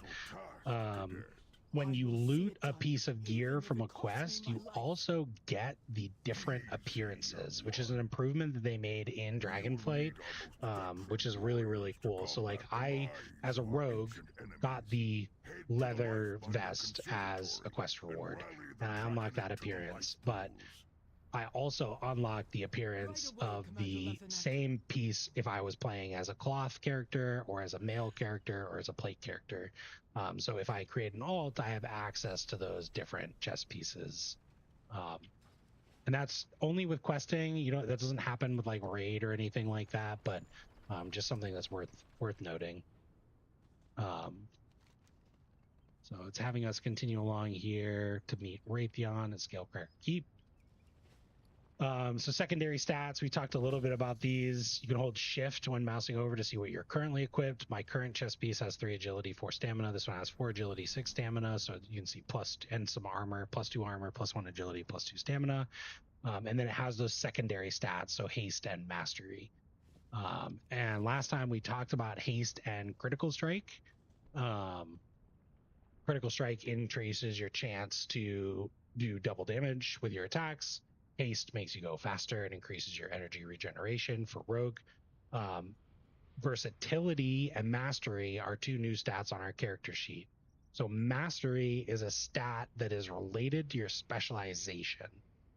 So for assassination rogue, the mastery is potent assassin, increases the damage done by your poisons by 15.5%. That's just with our 4 mastery. Mastery is different depending on every spec. So if I switch to Outlaw Rogue or Subtlety Rogue, it's going to change again. And then if I switch to a different class, it's going to change again. So these stats have different values and different weights for different classes based on their effects. The other stat that we have here, which is at 0% because we only have 1, is versatility. Versatility is pretty straightforward. It increases damage and healing done by a flat amount and decreases damage taken by a flat amount. So with 1 versatility, it increases damage and healing done by 0.25% and decreases damage taken by 0.12%. Obviously, we only have 1, so it does get a little bit higher. We're going to spend our talent point. We unlocked AoE blinds. Shadow Step has an additional charge. I don't even know if I have Shadow Step, so I don't really know what that one's doing for me. Let's just take a look. We haven't unlocked it yet.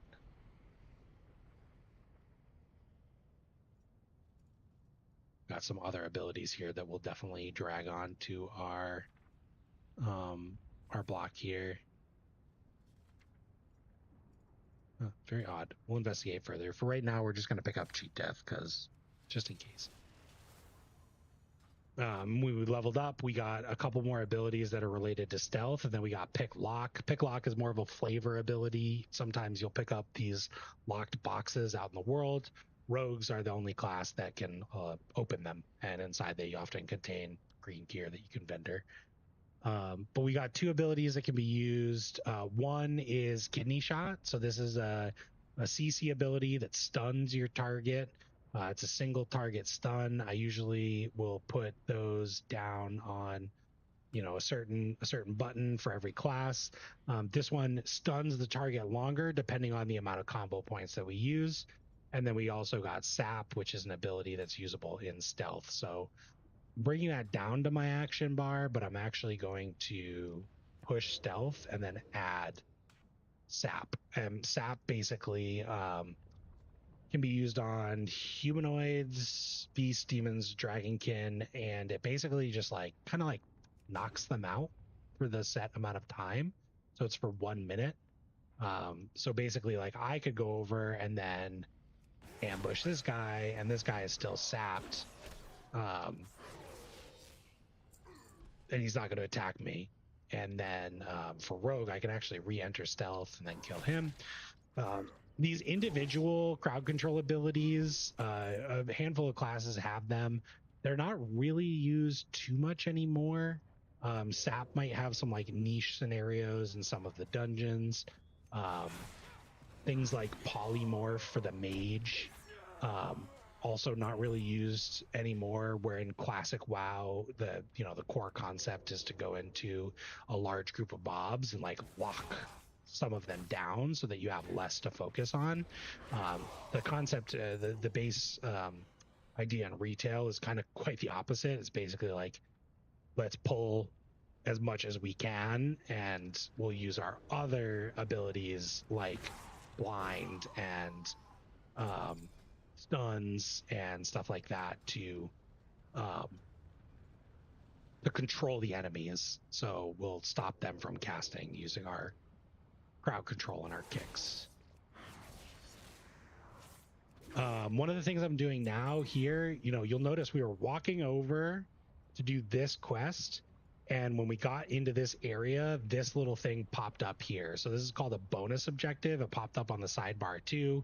Looks like it rewards gold, but it also rewards a good amount of XP. Like our quests were giving between 1,500 and 1,700 experience. This bonus objective awards 2,950. I would recommend that you do bonus objectives as you come across them. From a leveling speed experience, they are usually worth doing. You can see here, it's, invade the camp. So you're looking around for like the yellow icons to see, does attacking this increase my bar? Sometimes it'll be attacking certain mobs. Sometimes it'll be like blowing up, a crate or something, and that will be highlighted in yellow as well. And then on the map, instead of being highlighted in blue, the bonus objectives, the radius in which you can complete them is highlighted in yellow. So the radius is pretty big. You can't see it on the main map, which is unfortunate, but I'm going to continue to do this quest because I know that it's going to keep me in this area. So I'm talking to Raytheon. He wants me to do some certain quests in the area, so I'll keep killing the mobs that I see that are surrounded in yellow. When you've done some good work. I just ran off that building and I fell down and I took some damage. So this would be a good time to talk about fall damage. You can jump off pretty high heights, like the top of that building, but you will take fall damage as a result at a certain point. It will instantly kill you if you're up high enough. So don't die, but explore the limits at your own leisure. I saw another rare mob. It did give me a little bit of experience, so it does look like those are actually worth killing just for the experience alone. Gave me about a quest worth of experience, and it contributed to the bonus objective that we're in. There's a good amount of mobs over here for this bonus objective. I know that my rule of thumb tip was like head towards the quest objective, which we absolutely can do. But just because there's so many of them right here, and because we are a rogue, I'm just gonna knock them out real quick. And this guy is killing him too, so we want to just get a quick tag so that we get credit. It contributes to our bar. And I don't want to go in the opposite direction, so I am heading towards the next objective. We can talk about what we just looted from that rare mob. The rare mob gave us this Cliffside Wilderdrake Horned Nose Drake Watcher manuscript. That was a mouthful. So in the Dragonflight expansion, we'll come up on it in just a little ways here. We will get a dragon to ride. And the big theme in Dragonflight expansion was Dragonriding, and instead of a plethora of different mounts, you really got these like throughout the campaign and content, you got 4 or 5 main styles of dragon that you can. Oh, he's killing it. I don't think we can make it. I should have mounted. Oh, looks like we'll be good. and you unlocked through world content, stuff out in the world, like quests and like that rare mob. You unlock these manuscripts that unlock different customizations for your Drake. So I'm just going to keep this here. We'll talk about it later. We looted a quest item, wants us to give the plans to Raytheon. We completed the bonus objective. That gave us a good chunk of XP. We're almost at 15. We're going to finish this quest. And then again, it like pushes you through. So we're going to turn in the quest over here at a different location, which is indicated by the arrow and the map. And they don't seem like they want to give it back.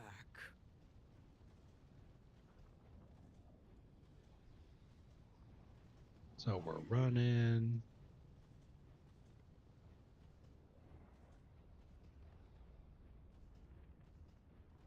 And the Dragonriding and the dragon customizations, it is something that is primarily isolated to the Dragonflight campaign. Not the campaign, but the Dragonflight expansion. We have our first weapon selection. So I'm actually going to pick up this axe. And we'll talk about spec swapping. Again, we unlocked all the appearances that would be available for this quest. Great quality of life improvement. We leveled up to 15. We're cruising. Help the injured guards. Assassination, a lot of abilities like mutilate. I'm pretty positive it requires 2 daggers. Yeah, you can see it actually requires daggers when we equip the axe. So we're going to keep the dagger in place for right now, but we'll switch over to outlaw in a little bit. The dragon customization, very, very oriented into the Dragonflight expansion. When we go back into the War Within, we actually go back to some more traditional mounts, and the customization aspect is not as important as it was. I'm not sure if it'll kill me, so I'm going to drop off over on this side, and we're running. We want to heal the Draconoids and then meet Sendrax at the next position. So we did get the axe. I do want to keep like pushing forward, but I think it would be more fun as outlaw. So I'm going to equip that axe and I'm going to open up my talents, and I'm not going to spend any because we're going to change. One of the things that does, oops, I forgot to heal a guy back there, but well, that's okay. One of the things that does change when you switch into different talent specializations is your action bars. So those will, because they're different abilities, they'll fluctuate depending on what specialization you're in, and even different talent builds, different loadouts that we'll talk about later. So I just took a quick screenshot of my action bar because like I said, I like them all to be the same when I switch between different classes and specializations. Actually, it looks like it kept that for some of the rogue specific abilities and the rogue class abilities that I had, which is great. I didn't know it did that by default, but you can see it did reset our talent specialization. So it took away Shiv because that was kind of an integral part of the assassination kit. It gave us blind by default. So I'm going to go in and I'm going to pick up evasion. I don't need Shiv right now. So I'm going to pick up evasion, AoE blind, and I know I picked up cheat death, so we'll just keep it like that. And then on my WoWHead guide, I'm changing over to the outlaw class guide. But from the beginning, you know, it's pretty railroaded. I need to put 1 point in opportunity. Sinister Strike has a 35% chance to hit twice, making your next pistol shot half cost and double. And then our first major cooldown that we actually get to talk about, which is Adrenaline Rush. So we're going to pick up Adrenaline Rush because that's important, and it unlocks a lot of these different nodes down below. And then with our last talent point, we can choose between reducing the cooldown of Grappling Hook and increasing its retraction speed. Cheap Shot, Gouge, and Sap no longer costing energy. Not important to us really at all. Increased energy regeneration rate, probably good. Stamina increase and movement speed increase. So like when I'm leveling, things that I'm thinking about are like, how can I get around the map quicker to do different objectives? How can I keep attacking? So some things that I'm thinking about are like the Grappling Hook one, and I'm also thinking about speed increase, so just a flat move speed increase. But I'm going to pick up energy regeneration rate for now, just because I don't want it to be I don't want to be stuck waiting for energy during combat. So also going to open up the spell book. We got a couple abilities. We got Adrenaline Rush, which we're actually going to pull down from our talent tree. And we got, from being an outlaw rogue, we natively got Pistol Shot, and we got Blade Flurry. So this really is a good way to go for leveling, because you get quick access to a couple different things. One, Pistol Shot is a ranged ability, so when we were trying to fight those whelps before and we couldn't pull them down, we now can. We can shoot them with a gun. We got access to a major cooldown, so Adrenaline Rush. It increases our energy regeneration rate by 50%, your maximum energy by 50, and your attack speed by 20 for 20 seconds on a 3-minute cooldown. And then we also got access to an AoE ability, which is Blade Flurry. So Blade Flurry strikes up to 5 nearby targets for physical damage, causes your single target attacks like Sinister Strike, Pistol Shot, Eviscerate to also strike up to 4 additional nearby enemies for half of the normal damage, and it lasts 10 seconds. So it does a little bit of AoE damage right up front, and it does allows all my single target abilities to kind of splash that damage around to 4 other folks. So I know I said I wasn't going to do side quests, but I know that this one is just pretty quick. It's about killing lava elementals, and it's a great demonstration of Blade Flurry. So now you can see when I'm pushing my buttons, they hit targets around me.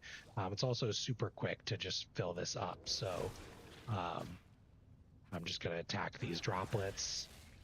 And like I mentioned, Outlaw is very upfront, less reliance on stealth abilities, really wanting to hit mobs with Sinister Strike and Eviscerate, whereas Assassination Rogue very focused on bleeds and poisons. And just from a basic concept, bleeds and poisons, damage over time, not very good for leveling because these mobs aren't living long, right? We're hitting them with upfront physical damage, and it's enough to kill them within a couple seconds. Whereas if we were waiting for our damage to occur over time, it would take a lot longer. So just killing these droplets, ambushing, and running around this cave. I probably should have picked 15% movement speed because all my stuff is on cooldown, which is boring. I'm trying to understand why Adrenaline Rush isn't active or available for us to click. Very odd.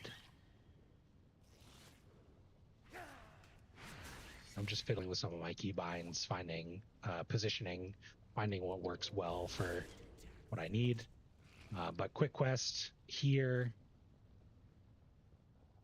Just taking another look at some of the abilities. So grappling hook, I get at level 16, which is the next level. So this talent really wouldn't have been very much use for us because we didn't even have the ability yet.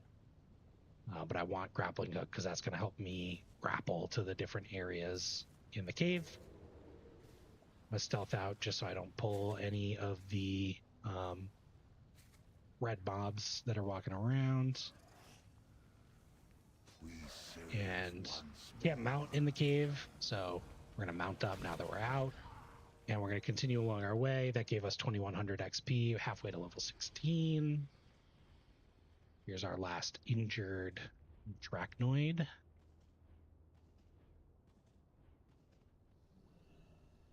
Throw a potion on him. Walk up the hill. I promise we're almost to Dragonriding. You can see this guy's Dragonriding around right now. That'll come up in just a couple quests. Teach us how it works. Teach new players how it works, how to get around. The waters flow In this quest. is showing some real promise with her. Head on over to Sendrax. She will be leading her own regiment if she continues this way.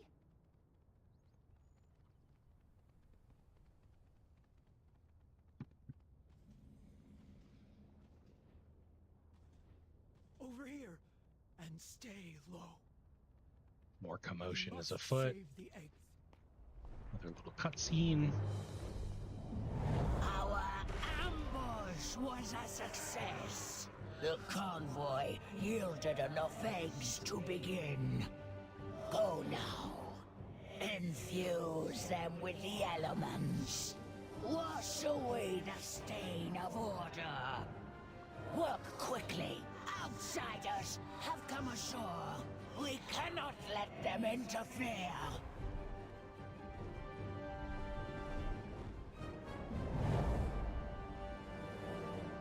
Cool. These eggs are our future. Just a little minor plot character, up to no good. Couple more campaign quests, 2 from this. You can see 1 just popped up from this book, so we're gonna take that one too. And they want us to go over to those dragon eggs. Now we could talk about like ground effects too. So whoa, okay, we're gonna hit that with our AOE. Not the whelps. Looks like they already infused the whelps, so unfortunately we have to kill them, which is a bit of a bummer. Oh, we tag it. Cool. We tagged a Primalist Force. This guy's actually a specific mob. Couple great examples of things that just happened there. One was that like big AoE ability. I wasn't sure if I was going to make it out, so I quickly clicked Faint, which reduces area of effect damage by 40%. This rare mob had another manuscript. I missed a kick on that mob. Not important really for leveling, but just a lot happening in one short span there. You'll see I'm like jumping over the lava in some cases. Like some ground effects do have an impact on you. If I do stand in the lava, I start taking damage. When you go underwater, you do have a breath meter, so you want to make sure that you don't run out of breath. You don't go underwater very often anymore. Just going to the different quest objectives and trying to complete them, killing things, looting books. There's a book here. I'm gonna loot that one. I think. Yeah, it deals damage to me. But we had to save the book.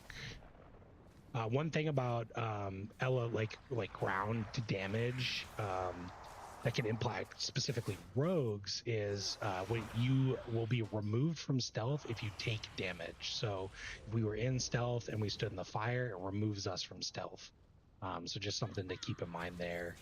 When it comes to like dungeons and stuff, sometimes there will be lava in there. It's not usually very impactful, but if you were in stealth and get popped out, that's what happened. And we're just looking around on the map for those specific yellow dots. So we're trying to save those books because we want to kill the Primalist Forces and the Elementals as like part of our pathing. Be ruthlessly efficient. Not really sure. It's supposed to be hitting these guys with a little bit of damage, but it doesn't seem to be. Blade Flurry doesn't seem to be hitting them. I'm wondering if that's due to the fact that we haven't attacked them yet. I'm not sure. Kind of unique.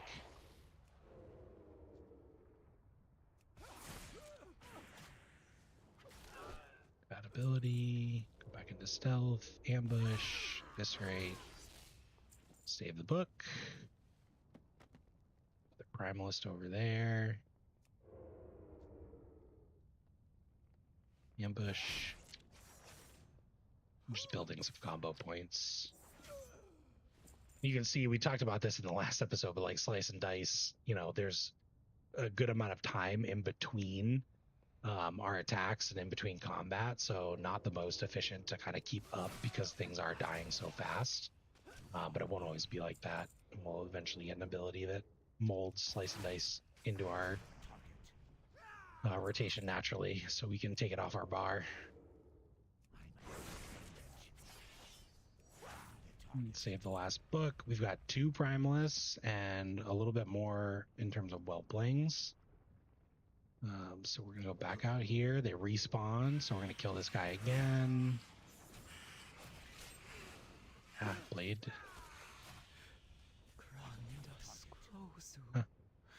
So we need to kill 1 more primalist force. And I want to actually turn in some of these quests as we go, because I'm going to level up. And leveling up gives us access to another talent point and grappling hook. So grappling hook just came as part of the class. I'm going to put it near my movement speed abilities. We got another class talent point, and because we've been plugging along here, we actually have access to improved sprint, and we have access to energy cost of Faint and Crimson Vial reduced by 10. Improved sprint reduces the cooldown of sprint by 60 seconds, so it goes from a 2-minute cooldown to a 1-minute cooldown. Extremely useful for leveling. So we're definitely going to get that. Turn in the last quest. We got a necklace, which is great. An empty slot that we had, so we're going to equip that. Gives us haste and mastery.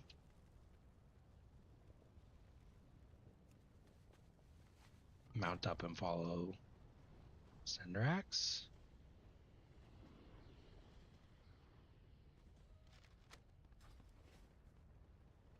We must save the eggs. Oh. Stay behind me. I will endure the conduit's flame while you grab the egg. So we gotta get this egg back. They've been untampered with. Sendrax is gonna take the conduits here for us while we sneak in and grab it. Now, grab the egg for the flight. Very sad. We actually lost our first character. They did it for the dragonflight. A red dragonflight. I'm gonna run back in, carrying the egg to safety on top of our wyvern.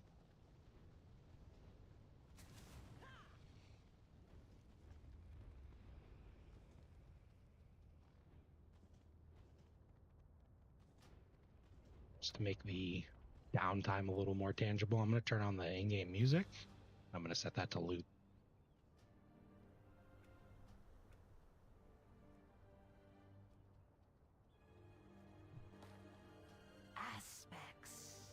Is that a dragon egg? I will summon the Major Domo at once. We drop off the egg at the caretaker. What is the emergency, Askra? Has the enemy... By the life binder, is that an egg? I serve my queen. Got a new pair of boots. I will and Major Domo wants us to ride along with him. Very well. Crit and verse, big upgrade. We'll equip that. You'll get a lot of upgrades. Hold on tight, if you can.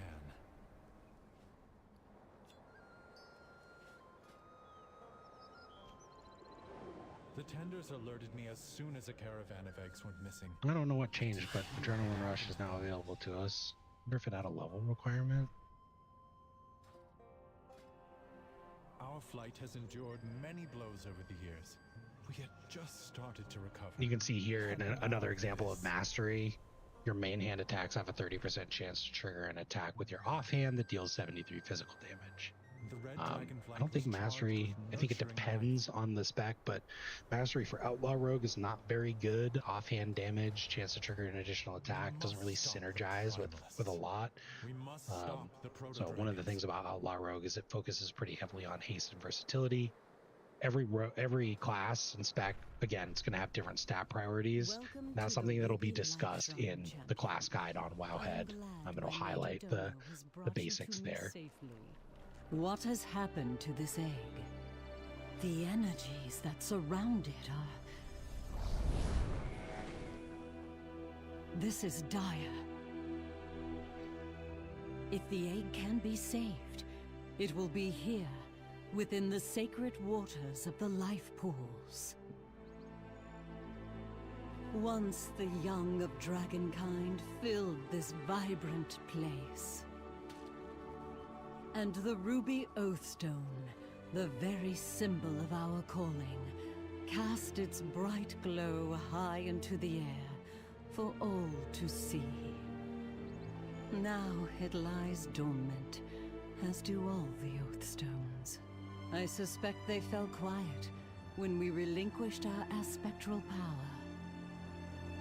There are so many things we left behind. But now that we have come home, we can fulfill the callings of our flights and renew the 5 Oathstones. And through their unity, our absent power shall be restored. There's a lot of lore behind the Dragonflights, and in the they were a major player in the Cataclysm expansion that we talked about earlier, and then they kind of went, you know, they I don't want to give anything away. I guess it's not too spoilery, but they kind of went a little dormant for a couple of expansions, and then this one it was like, okay, here we go, it's dragon time. So you may come to understand our calling. that's where we're at. And we get to ride them too, which is cool. So I think we go into that right now.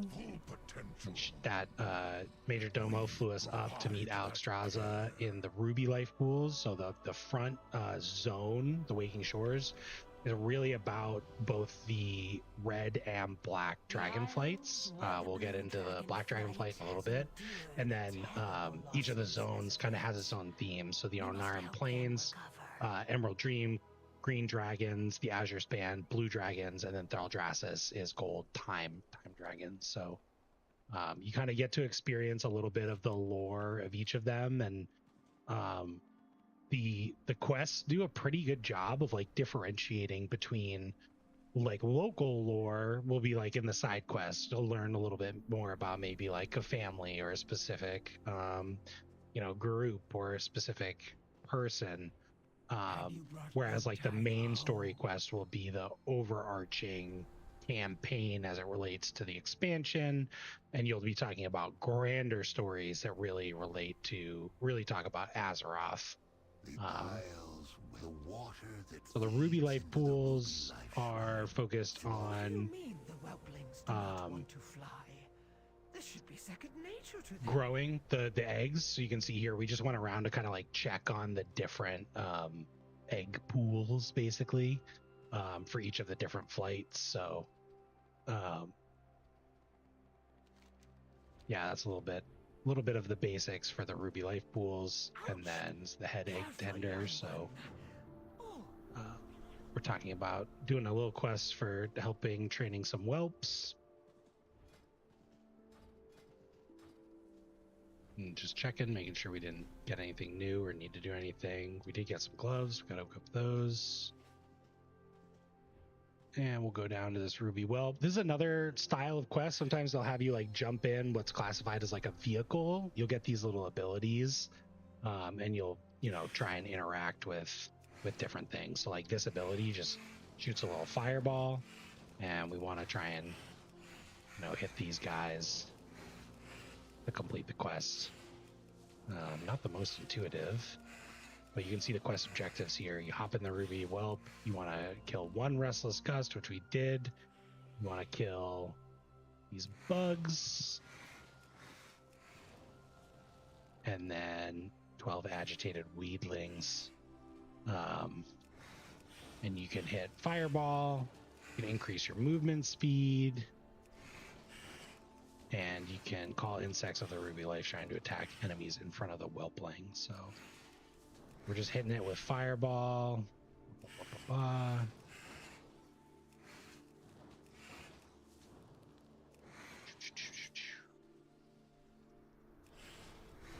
Couple more to go. I'm pretty sure it has like infinite range too, so if you see it, you can hit it.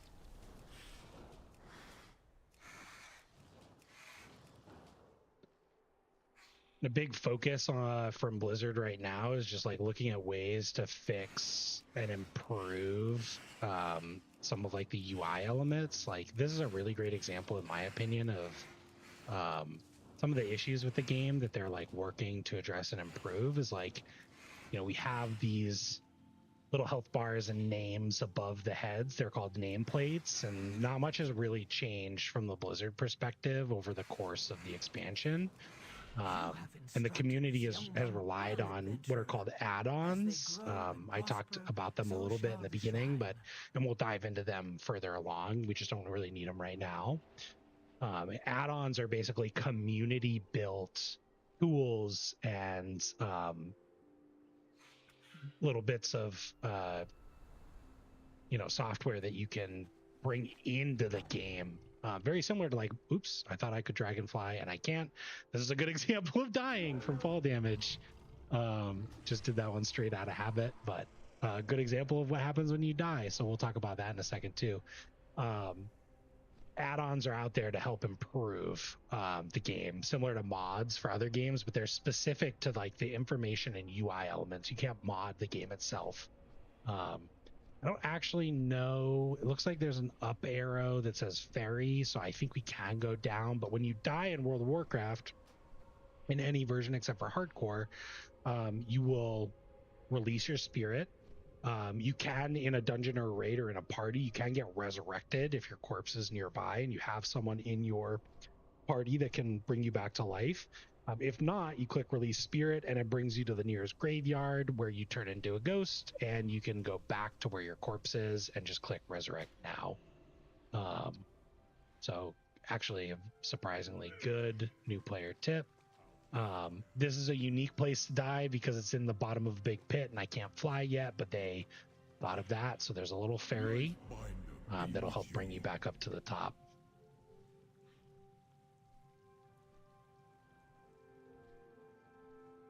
The penalties for dying in WoW are pretty chill for the most part. Your equipment does take a little bit of durability damage. I don't think it applies when you take fall damage because it looks like my gear is still perfect. But when you die from like being defeated by another monster or a boss or whatever, you'll take a durability loss, which requires you to go and repair your gear, which is just a bit of a gold sink and a way to like reduce exploiting, I guess, from just continuously dying. And then in like the dungeon or raid content, it's got a bit of a bigger penalty to it. In dungeons, usually you're trying to complete them, so when you release, you don't go to a graveyard, but you go to the last checkpoint. So you have to waste time running back to where your group is. And in raids, if you're in a boss fight, you cannot release your spirit. Obviously, in a big raid, you want death to be sort of the final marker. And what you can do in a raid is you can get what's called battle res. So certain classes like Druid, Warlock, Paladin can resurrect players in combat, but there's a limited amount of them per raid or per fight that you can use. So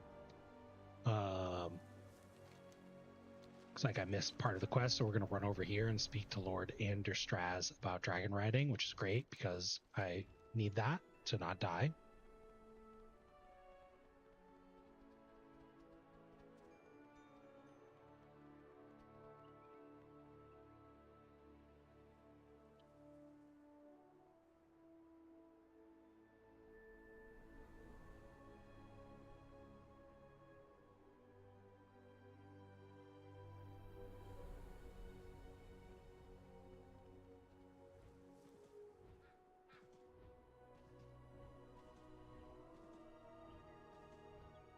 I mentioned it earlier. We spent a lot of this video just like talking about different systems and concepts and lore and expansions and stuff like that. But you can see here we're right on the cusp of level 17. We started this journey at level 11.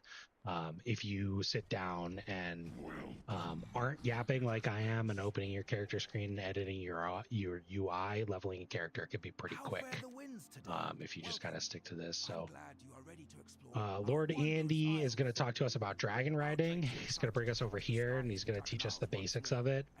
If anybody's played Guild Wars or Guild Wars 2, Blizzard basically just kind of ninja'd this concept from them as a way to improve flying and also make it a little bit more interactive. Basically, before dragon riding, and you can actually activate this still, you would just fly. So like this mount would, it does have wings. You can't really see them now. They're kind of tucked under him, but you would basically just like run off of here. Your mount would sprout wings, just like this druid over here, and you would fly.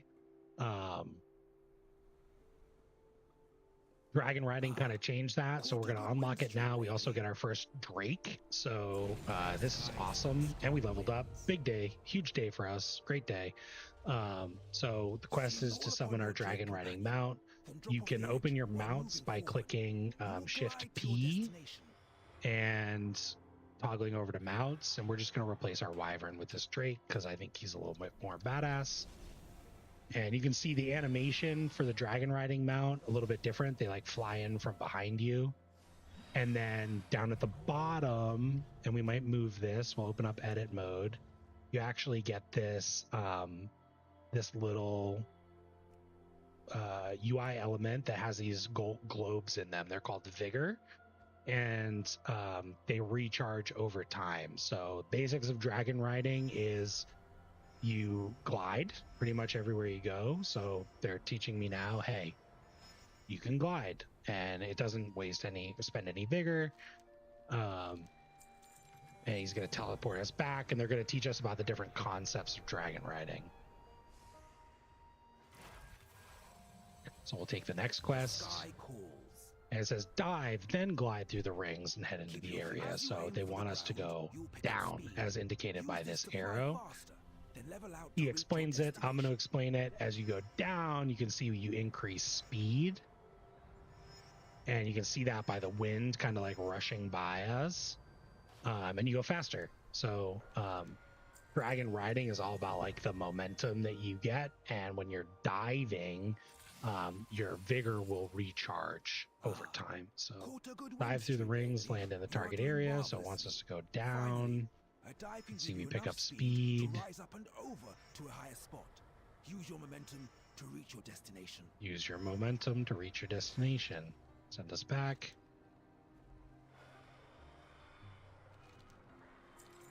We're getting a nice little bit of XP, which is great. How fare the winds today? Fair skies and strong winds. Says surge forward, but it didn't actually attach it to our bar, which is a little unfortunate. I don't know, maybe I missed part of the quest, but you get access to dragon riding abilities, and they're supposed to just drop onto your toolbar here, but I'll show you how to access those because it's gonna make us surge forward in order to get quest credit. Actually, it's not. It's just saying go through the rings, so we'll just keep doing that, but I'll tell you how to drag these things over to your bar, and we'll talk a little bit more about dragon riding abilities. So it should be under general. It was called dragon riding and dragonflight. Now they call it Skyriding, and they give you these abilities, including surge forward, which is what we were supposed to do for that quest, and then skyward ascent, which is flap upward. It talks about vigor, liftoff, and thrill of the skies.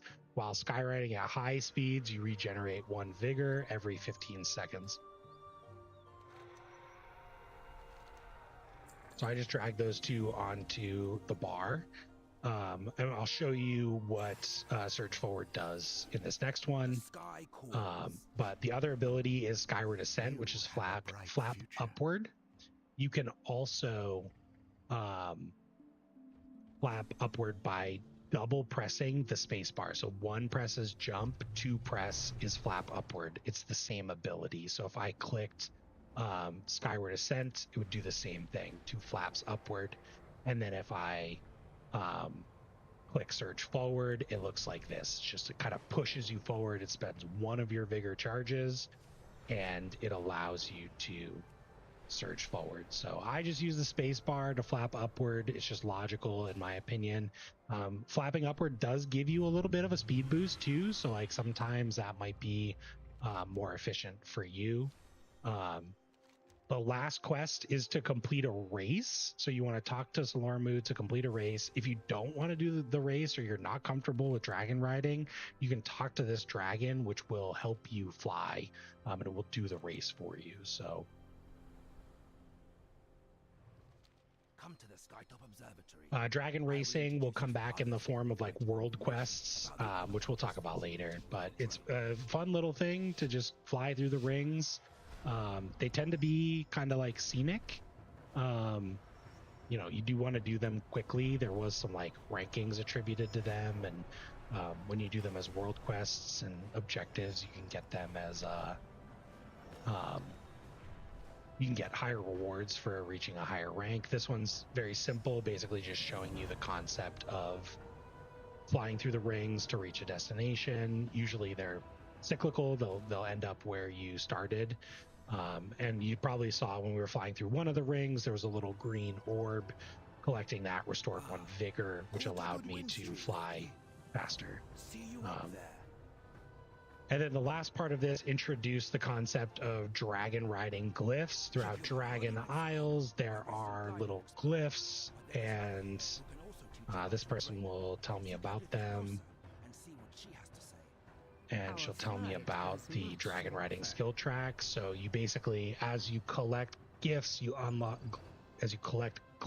unlock more dragon riding talent points, which you can spend on this tree to get additional abilities. So one of them is Second Wind. It has 3 charges and instantly restores 1 vigor. Vigor regeneration is increased while grounded. While Skyriding near the ground, it's increased. Aerial halt is just like pumping the brakes, increasing your total amount of vigor orbs. So going from 4 to 5 and then 5 to 6. And then again, increasing regeneration rate at a faster rate. So, and then one little optional talent, you can allow your friends to ride along with you. So we'll just turn that on, but we don't have any friends yet. So, and then this will also show us, I believe, a little bit about the customization aspect of it. So dragon riding talents, and then we'll go back over here. We'll turn this in. The sky calls. And actually, it looks like it's a side quest. So we'll do the side quest just because it talks about it. This is, again, it's related specifically to the Dragonflight expansion. So concepts of this will be present in the next expansion, but like you're not customizing your dragon like you are here. But if you love your dragons as you unlock them, you will unlock more than just the one. You can use what's called the Rostrum of Transformation. Oh, look, a dragon riding glyph. Collect that. You can use the Rostrum of Transformation to change the appearance. So appearance was a big theme in Dragonflight. But you can talk to her to learn more, but you can also just hop on and you can see all the different customizations. So there's different skins for dragons depending on the raid bosses that you complete or the objectives. There are different skin colors that have different sources based on your renown, and then just like a bunch of different configurations that you can unlock as they relate to like your horns or horn color, horn style, the tail. You can go from bare to spiked, the throat, like just so much customizations, different armor colors, snouts. You can also just like hit the random button to get different configurations as well. A lot of this you unlock through these dragon riding glyphs. So you just loot them from rares, from treasures, from world quests, from all sorts of different objectives. You right click them and then that will update those settings in your rostrum. Again, specific to this expansion, so I'm not going to make it a focal point, but I did just want to share that in case someone ends up spending a good amount of time there. So we got some more for the renewed Proto Drake. Just going to add them to my collection, but I don't really care too much about these. So what I want to do is collect more mounts. Right now we only have 2 mounts. We have a Tawny Wind Rider and we have a renewed Proto Drake. After the Dragonflight expansion, they increased, they called it Skyriding, and they just released it basically worldwide, all over Azeroth. So now with any mount that would normally be a flying mount, you can use, you can see here it says flying in the top right. You can use it as a dragon riding mount. So if you preferred your Tawny Wind Rider, you'll see when we mount up with that, we see the bubbles pop back up, and you can use this to do the dragon flying. So that guy just basically ferried us up to a very high place in which we could jump off. And look, there's another dragon riding glyph. You will sense these as they become close. They're scattered all over the Dragon Isles. You can usually see them from pretty far away, but you can pay attention to the notification sound and the chat message. Sorry, you can't see that obviously because it's blocked by my chat blocker, but down in the chat it says you sense a nearby dragon riding glyph, and then they want to send us back here. Again, always looking to like show you the tutorials, and now we can travel a lot faster. You can see you can just take off and glide over to the next quest objective, which will propel our story along. A storm.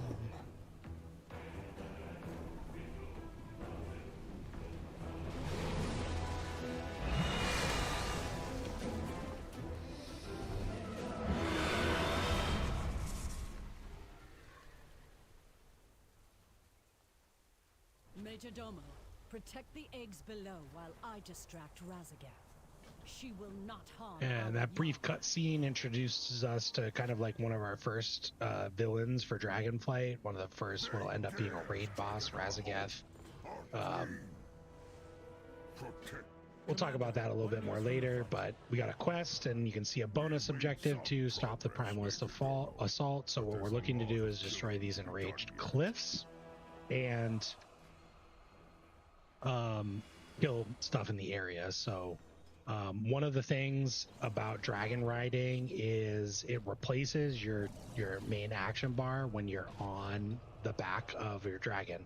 So one of the things that I like to do to quickly get off of my dragon is drag another ability.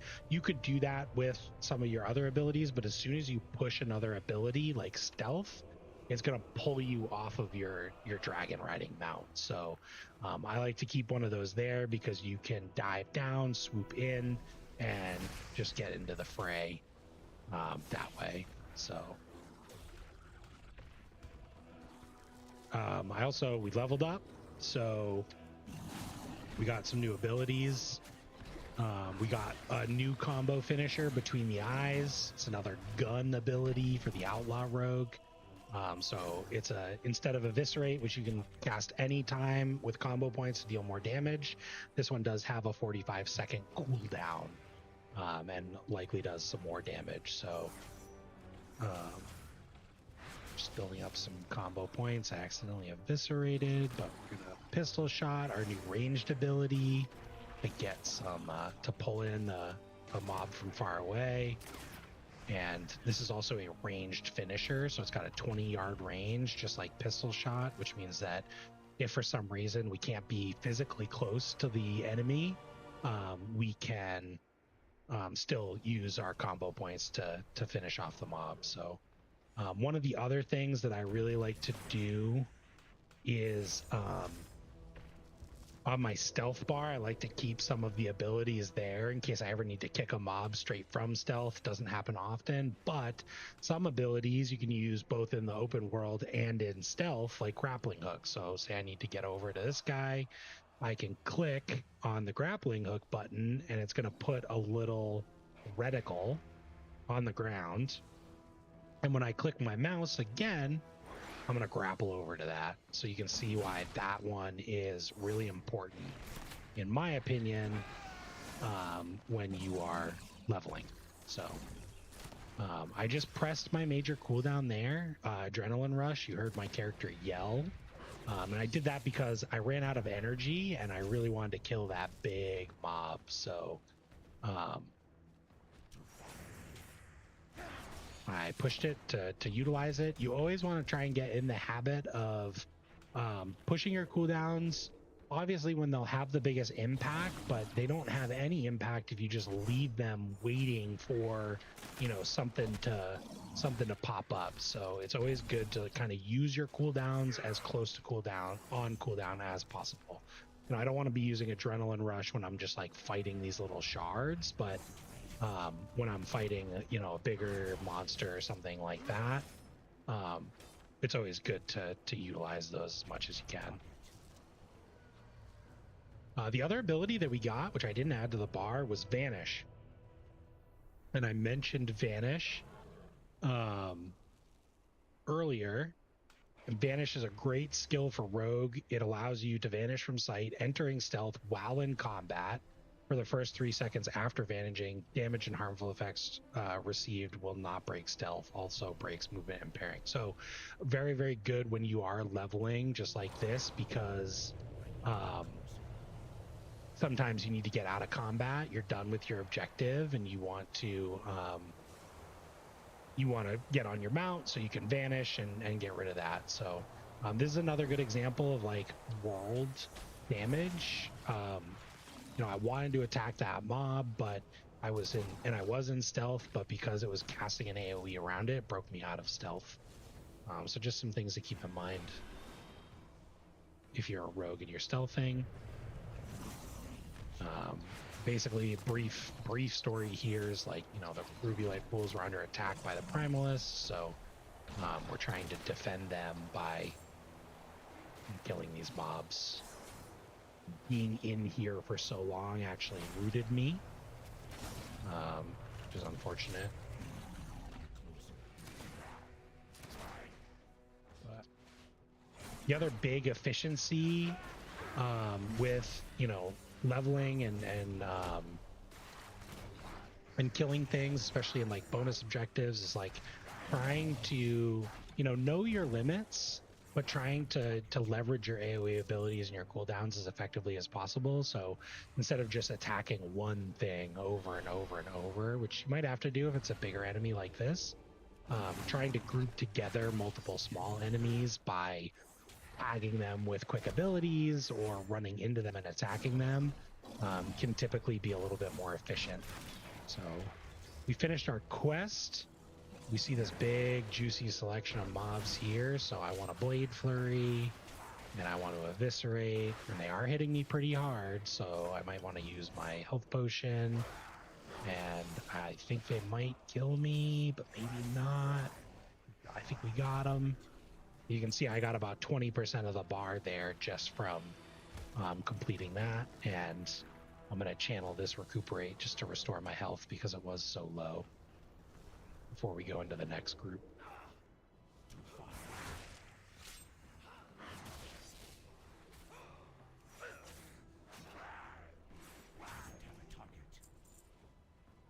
I should be really prioritizing kind of my heavy hitting abilities, so making sure I keep things like Between the Eyes on cooldown. Always stealthing because ambush does a lot of damage, like you can see right up front like that. And then we're down 94%, so we only need a couple more. So we'll just attack this guy. 7. There we go. We completed the bonus objective. We leveled up. We completed the quest. We're going to turn in the quest. We got a ring. Ring is good. We haven't looted any rings yet, so... Did it auto-equip it? Where did it go? Oh, for some reason it's down here. So we're going to equip the ring. That's going to give us a good chunk of stats there. Turned in the quest, accepting the other quest. We call the strong to protect the weak. Use the ruby harpoon on a proto drake, slay 3 of them, and then rescue a couple eggs. We got a couple talent points, so we want to put these where we can. Cloak of Shadows could be useful, so I'm gonna pick up that ability. I'm gonna drop it in under Shift F4, and then from this perspective, I think I really do want the movement abilities.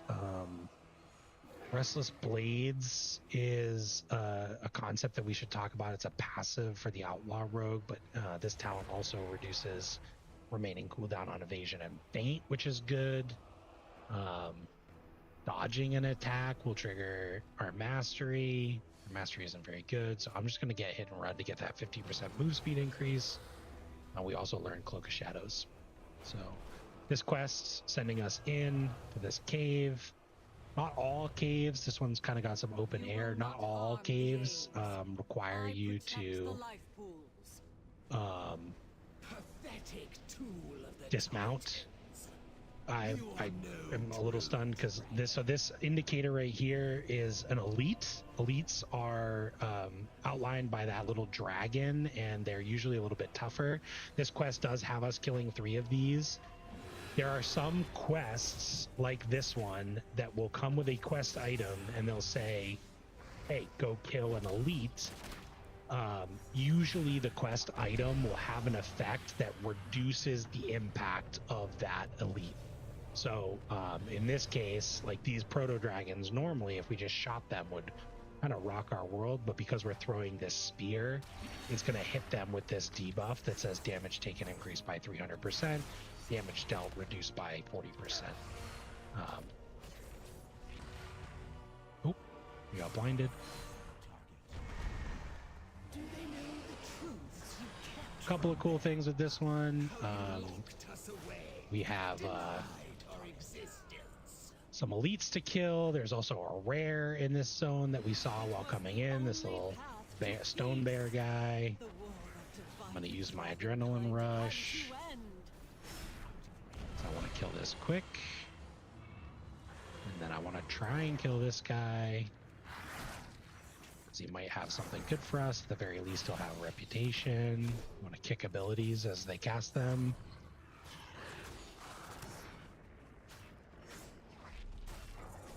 Well, the other thing I can do as a rogue, if my kick is on cooldown, I can also spend combo points to stun the mob. Also very useful if I'm running out of health, right? Buys you a little bit of time. We got another manuscript. So we use the manuscripts on cooldown now because we actually have drakes. And then again, the objective of this one, collecting some eggs. So we're going to go over to the different egg locations, take care of their guardians.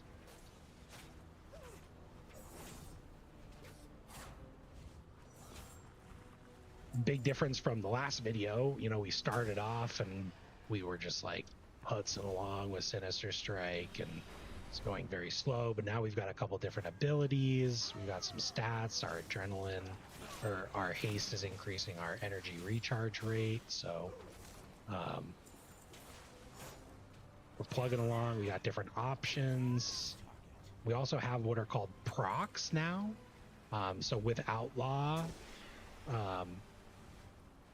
we have Opportunity was our first talent, and it procs this Opportunity proc, which allows our pistol shot to cost half and deal double damage.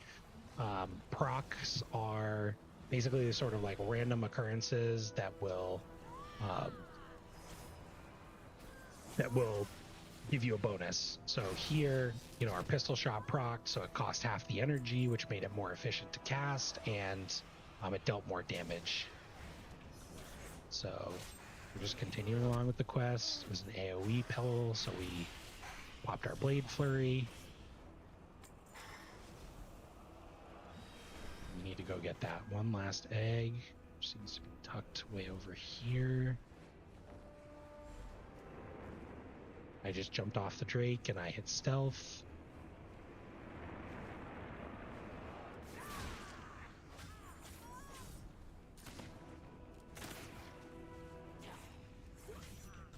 Get this last egg.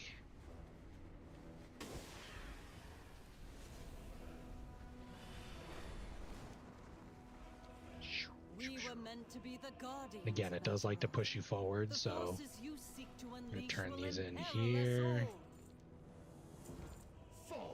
And they want us to defeat a big baddie. It is your blind allegiance to the Titans. So we fly over to where it's telling us to go. We'll drop into stealth.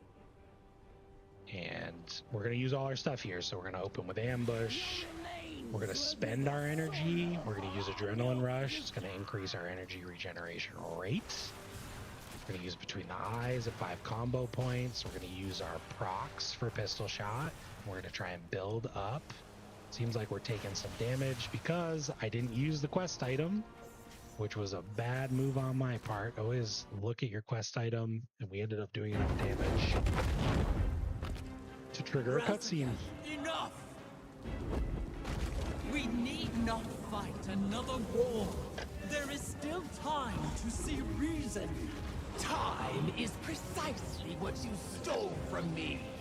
Thousands of years rotting in that prison. I failed then to restore peace between us. Too many paid for that. Spare me your sanctimony. You forced the Titan's edict upon us all. You betrayed the world that gave us life. And when we dared resist, you cast us out. Never again!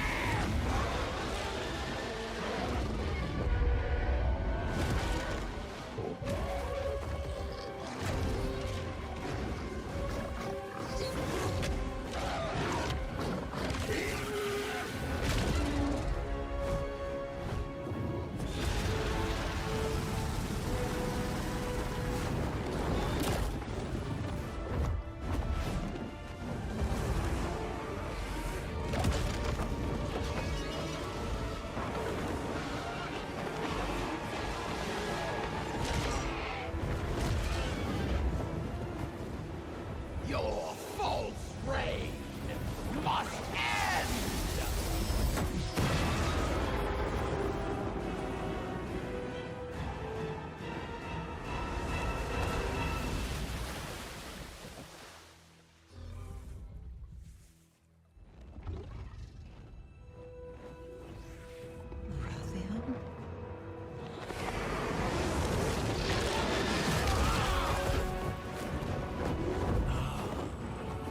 You are bold, Whelpling. But you are fighting on the wrong side. She never told you the suffering they inflicted upon us. The insult of being forgotten. I want her to watch helplessly as everything she built comes crumbling down. Only then will she meet a fitting end.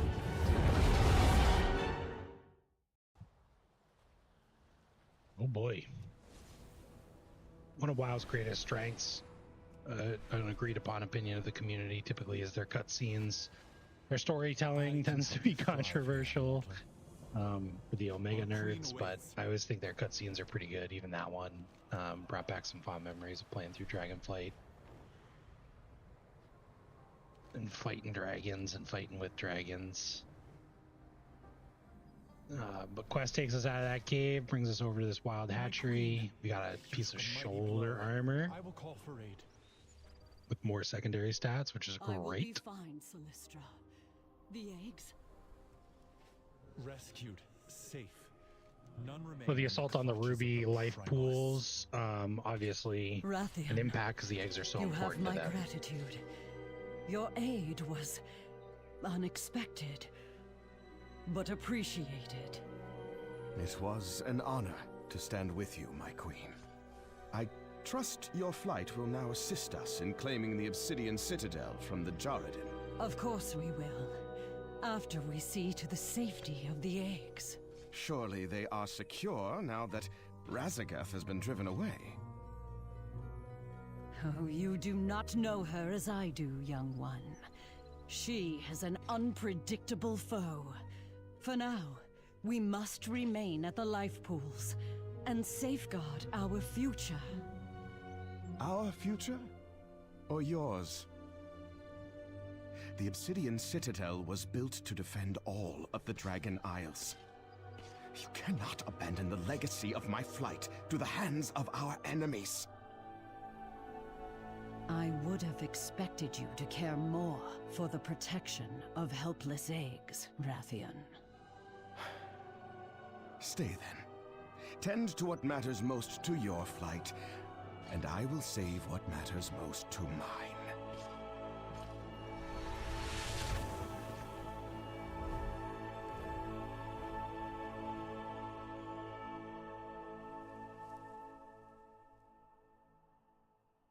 Alrighty then. I serve my queen. Turn in the quest, pick up another one. Don't worry, we'll go help Rathian. Find Rathian.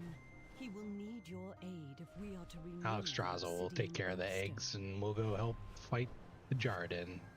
We're the same guys that we were kind of fighting back in the beginning.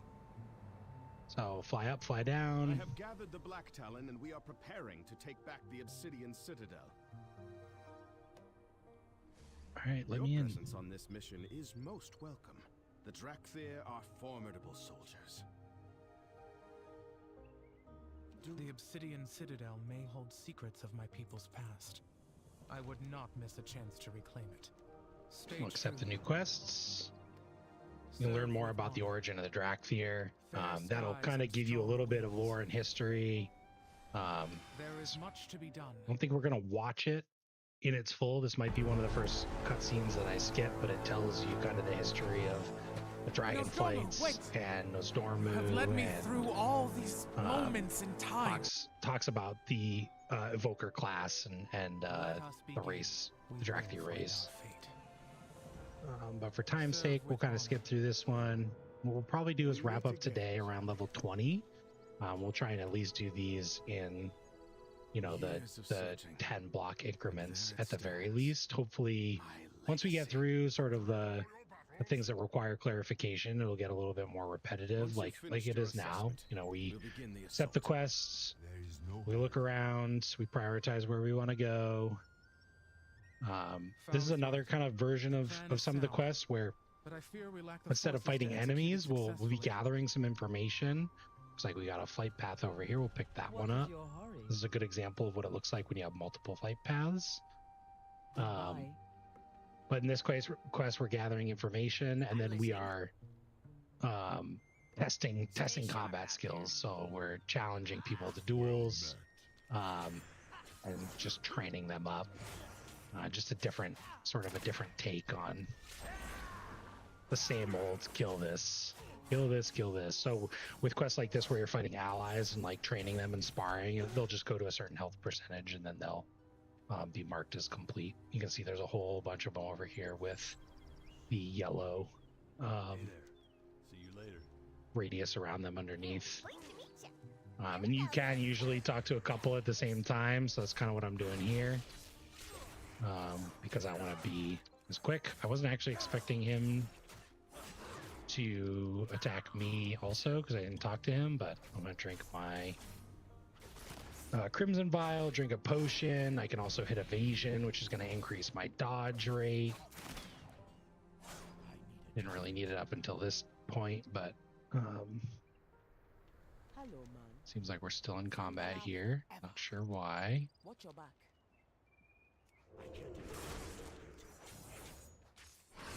Quests like these usually aren't as good for rogues just because it's a little bit harder to stealth, but just keep plugging along here. Seems like our natural health regen is doing fine, but if you are quick enough, you can definitely stealth before combat actually starts, and you can also tag the mobs of your friends as they're attacking them as well. Classes do have like a lot of nuance to them, and so one of the things that's not really apparent to you about Outlaw Rogue right away, which you can definitely learn from your spellbook. We did unlock these at certain levels, but one of the passive abilities of Outlaw Rogue, it's called Restless Blades. So finishing moves, when you spend your combo points, reduce the remaining cooldown of many rogue skills by 1 second per combo point. So if you're building up 5 combo points and you spend it on Between the Eyes to deal damage, it's going to reduce the cooldown of Adrenaline Rush, Between the Eyes, Blade Flurry, Blade Rush, all these different abilities by 5 seconds. So you'll see things like Adrenaline Rush, you're like, wow, 3-minute cooldown, like that's a pretty long cooldown. It does get reduced by Restless Blades. Other passive abilities, we have our mastery, and then also cut to the chase. Dispatch grants 3 seconds of slice and dice per combo point spent. So dispatch is what our finisher, our main finisher, turned into eviscerate. I think it happens maybe at a certain level, so level 22. It does seem to be applying to eviscerate before that level, but I mentioned like, hey, you know, eventually we'll get an ability that requires us not to cast slice and dice.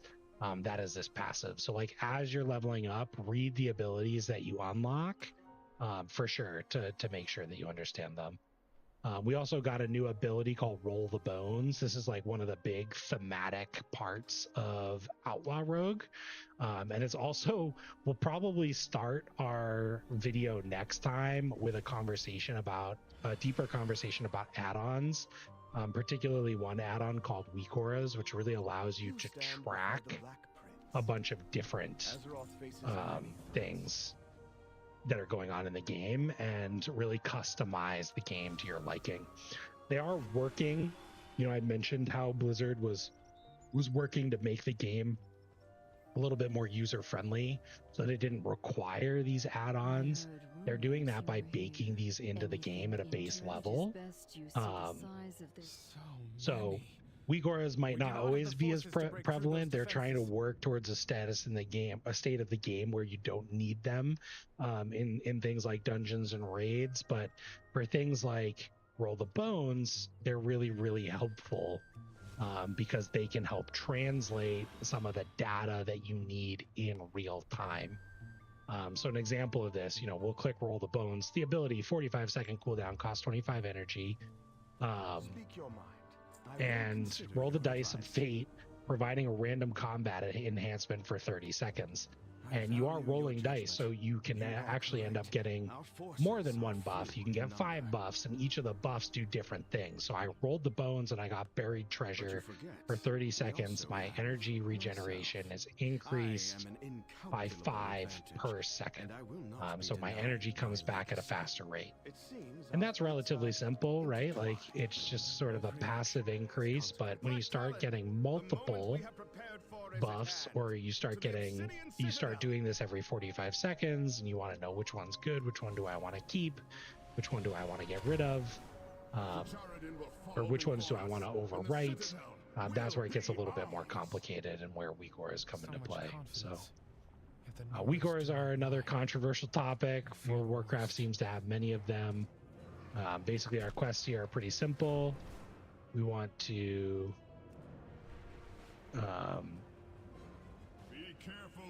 go to these specific areas, take care of these specific enemies, and then we're filling the bar here for this one, disrupting the defenses. This is a good example of an interactable object. We're going to destroy this bolt thrower, and we're going to kill this guy. That gave us 5, and we'll hit Roll the Bones. We got buried treasure again, so our energy regeneration increases. Now you can see the pacing is starting to get a little bit faster. We have these different buttons and these different buffs and these different procs, and these talents are starting to interact and do different things. And that's why it's good to follow a guide.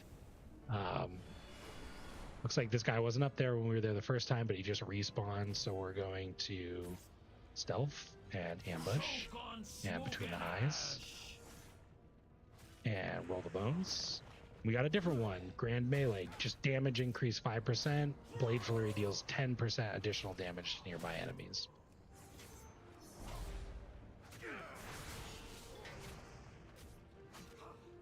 And we're gonna hit Adrenaline Rush because this guy's taking a little while to kill. And then you can see here, right, Adrenaline Rush, 3-minute cooldown, and you can see the little grayed out area. We hit Eviscerate with 5 combo points, and it moves a little bit further. So things like Grappling Hook, Adrenaline Rush, Between the Eyes, all of that gets reduced when we spend our combo points, which makes the gameplay for Outlaw Rogue pretty enjoyable pretty quick. Low on health, we're going to drink a potion, we're going to drink our Crimson Vial. Maybe we hit a defensive like Evasion, so we start dodging more. Multiple enemies, so we want to toggle on Blade Flurry. Roll the Bones is done, so we want to do that. We got a new buff. It's called Broadside. Your combo point generating abilities. Oh, we might die, so we're going to vanish. Drops combat, saves our life. Should probably be using this quest item, especially when this elite gets involved. Broadside. Your combo point generating abilities generate 1 additional combo point and deal 15% increased damage. So our builders are more powerful. So I do want to kill this elite. This is part of a quest objective, so we're going to go ahead and use our quest item shortly after we engage. That's going to bring in some guys to take some of the damage. And we lost our roll the bones buff, so we're going to roll the bones again. Another one, Ruthless Precision. Critical strike chance of between the eyes increase 60%. Critical strike chance of all other abilities increase 15%. We killed the big mammoth with the help of our quest item. We have one more elite that we need to kill. We also need to fill out this bar. We're at 38%, so we're looking for more things to take care of. And this part of the map is a lot bigger, so I'm taking a look, trying to see where we want to go. Want to kill this. You can also roll the bones from stealth, so you can start by getting your buff there.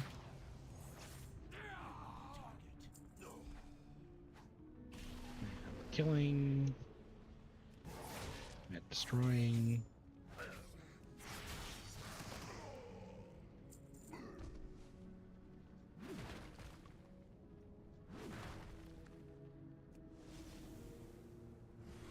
And one of the other tools that we do have available to us, thanks to some of the improvements that they're trying to make to the game, is what's called the cooldown manager. So we can take a look at that too. Could be something cool to like toggle on. It's very similar to what folks will get when they turn on weak auras, but it does have some pretty significant limitations that make it like not worth it compared to some of the weak auras. I didn't realize this guy was an elite, so I'm going to use that quest item to summon some folks to help me kill him. Elites will probably give you a little bit more in terms of take longer to kill, but they'll give you more in terms of the bar when it comes to completion. So we got 5% there, whereas with a regular guy, you kill him faster. Hopefully we kill him faster. We actually got 5% for that one too, so never mind. Don't kill the elites, it's not worth it. But filling up this bar, looking for this final guy. Should be here around this circle. Looks like he was recently killed. So we'll just keep doing our quest.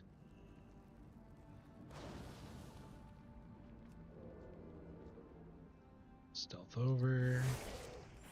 Attack. Shoot him with our gun.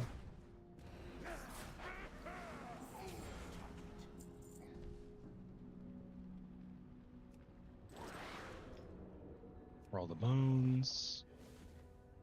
Ruthless Precision. Casting Blade Flurry. Eviscerate. Reduces the cooldowns.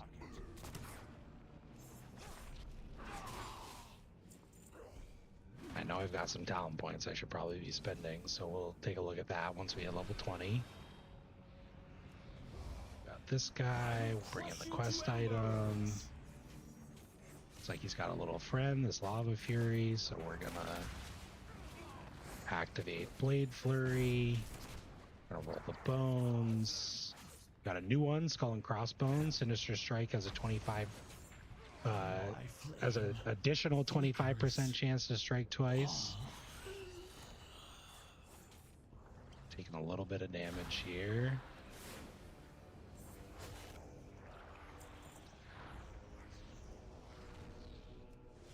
And completed our quest. That's going to let us level up to level 20, so we'll turn this into Raytheon. Level 20! We got an achievement into the Wild Blue Yonder. Looks like we automatically learned the Expert Riding skill, which means that your ground transportation is going to go a little bit faster When you're walking on the ground, it should now go faster than the apprentice and the journeyman riding skills. It seems our fates are... We got a cloak, completed some quests, we got a new quest. A lot of stuff happens when we hit level 20. We unlock battlegrounds, PvP, so you can see some of that stuff is flashing up on the screen now.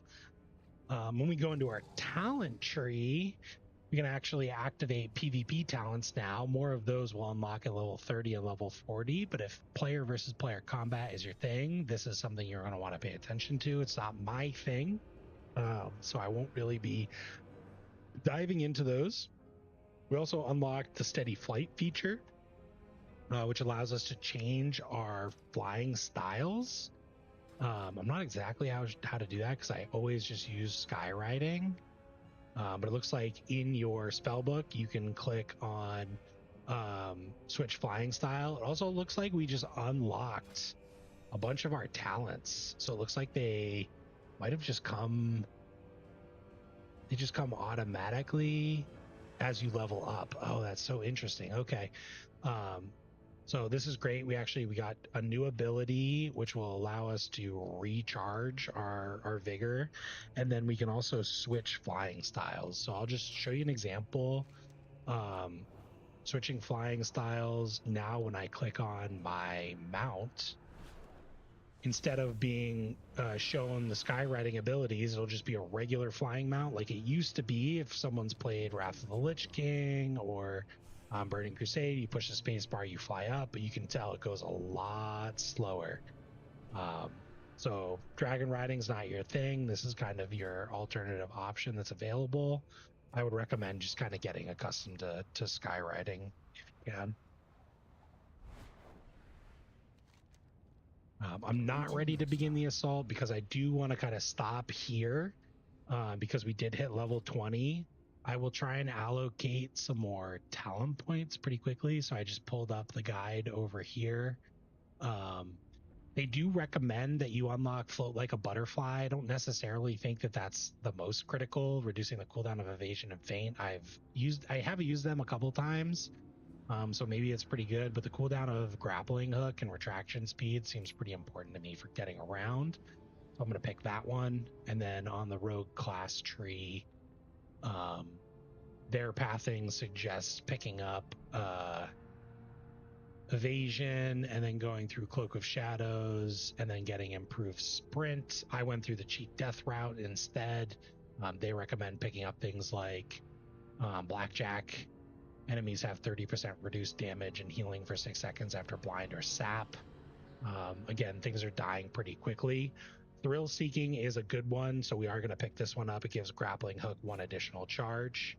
So I'm just going to apply the changes there. You can see now down on our ability bar, Grappling Hook now has not only a 15-second reduced cooldown, but it also has 2 charges, which will be great for getting around and doing these quest objectives.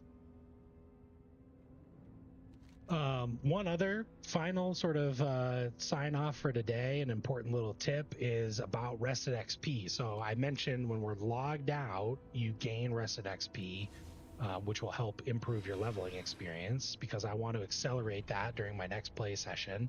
I want to enhance that as much as I can. So what I'm actually going to do is try and find an inn. And obviously you can find an inn by using your Hearthstone. That's going to bring you to your last inn that you are at. But I'll also show you ways to find inns as they exist. What we're looking for is an innkeeper. So you can find an innkeeper in a couple of different ways. You can track certain things on your map.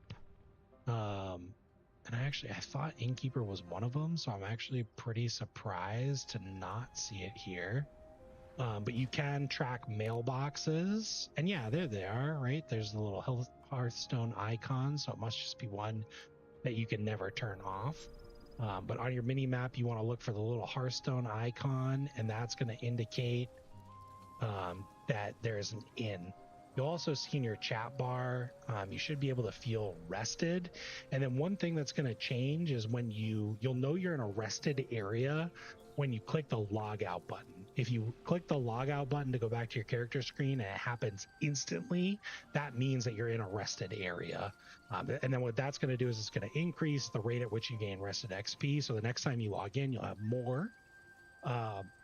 And major cities, anywhere that you log out, regardless of whether or not it's an inn, those are all rested areas. So you can log out anywhere in a major city, or when you're out in the world, you can find an inn where you can use your Hearthstone. We'll click the logout button and you can see, boom, instead of having a 20-second countdown, it just logs me immediately out. And that's going to build up our rested XP so that when we continue our journey next time, we'll be leveling up faster. So I want to try and accelerate the leveling experience as much as I can. So hopefully we'll go beyond just 10 levels every session as we continue. The next time we're going to talk about some pretty good topics. We should be unlocking dungeons at that point and group content, and the group finder probably came with level 20. So we might start with a dungeon next time. And then we'll talk about add-ons. We'll talk about weak auras specifically. That's a type of add-on that allows us to really customize our layout and our viewpoint and what we're seeing to make it a little bit more user-friendly.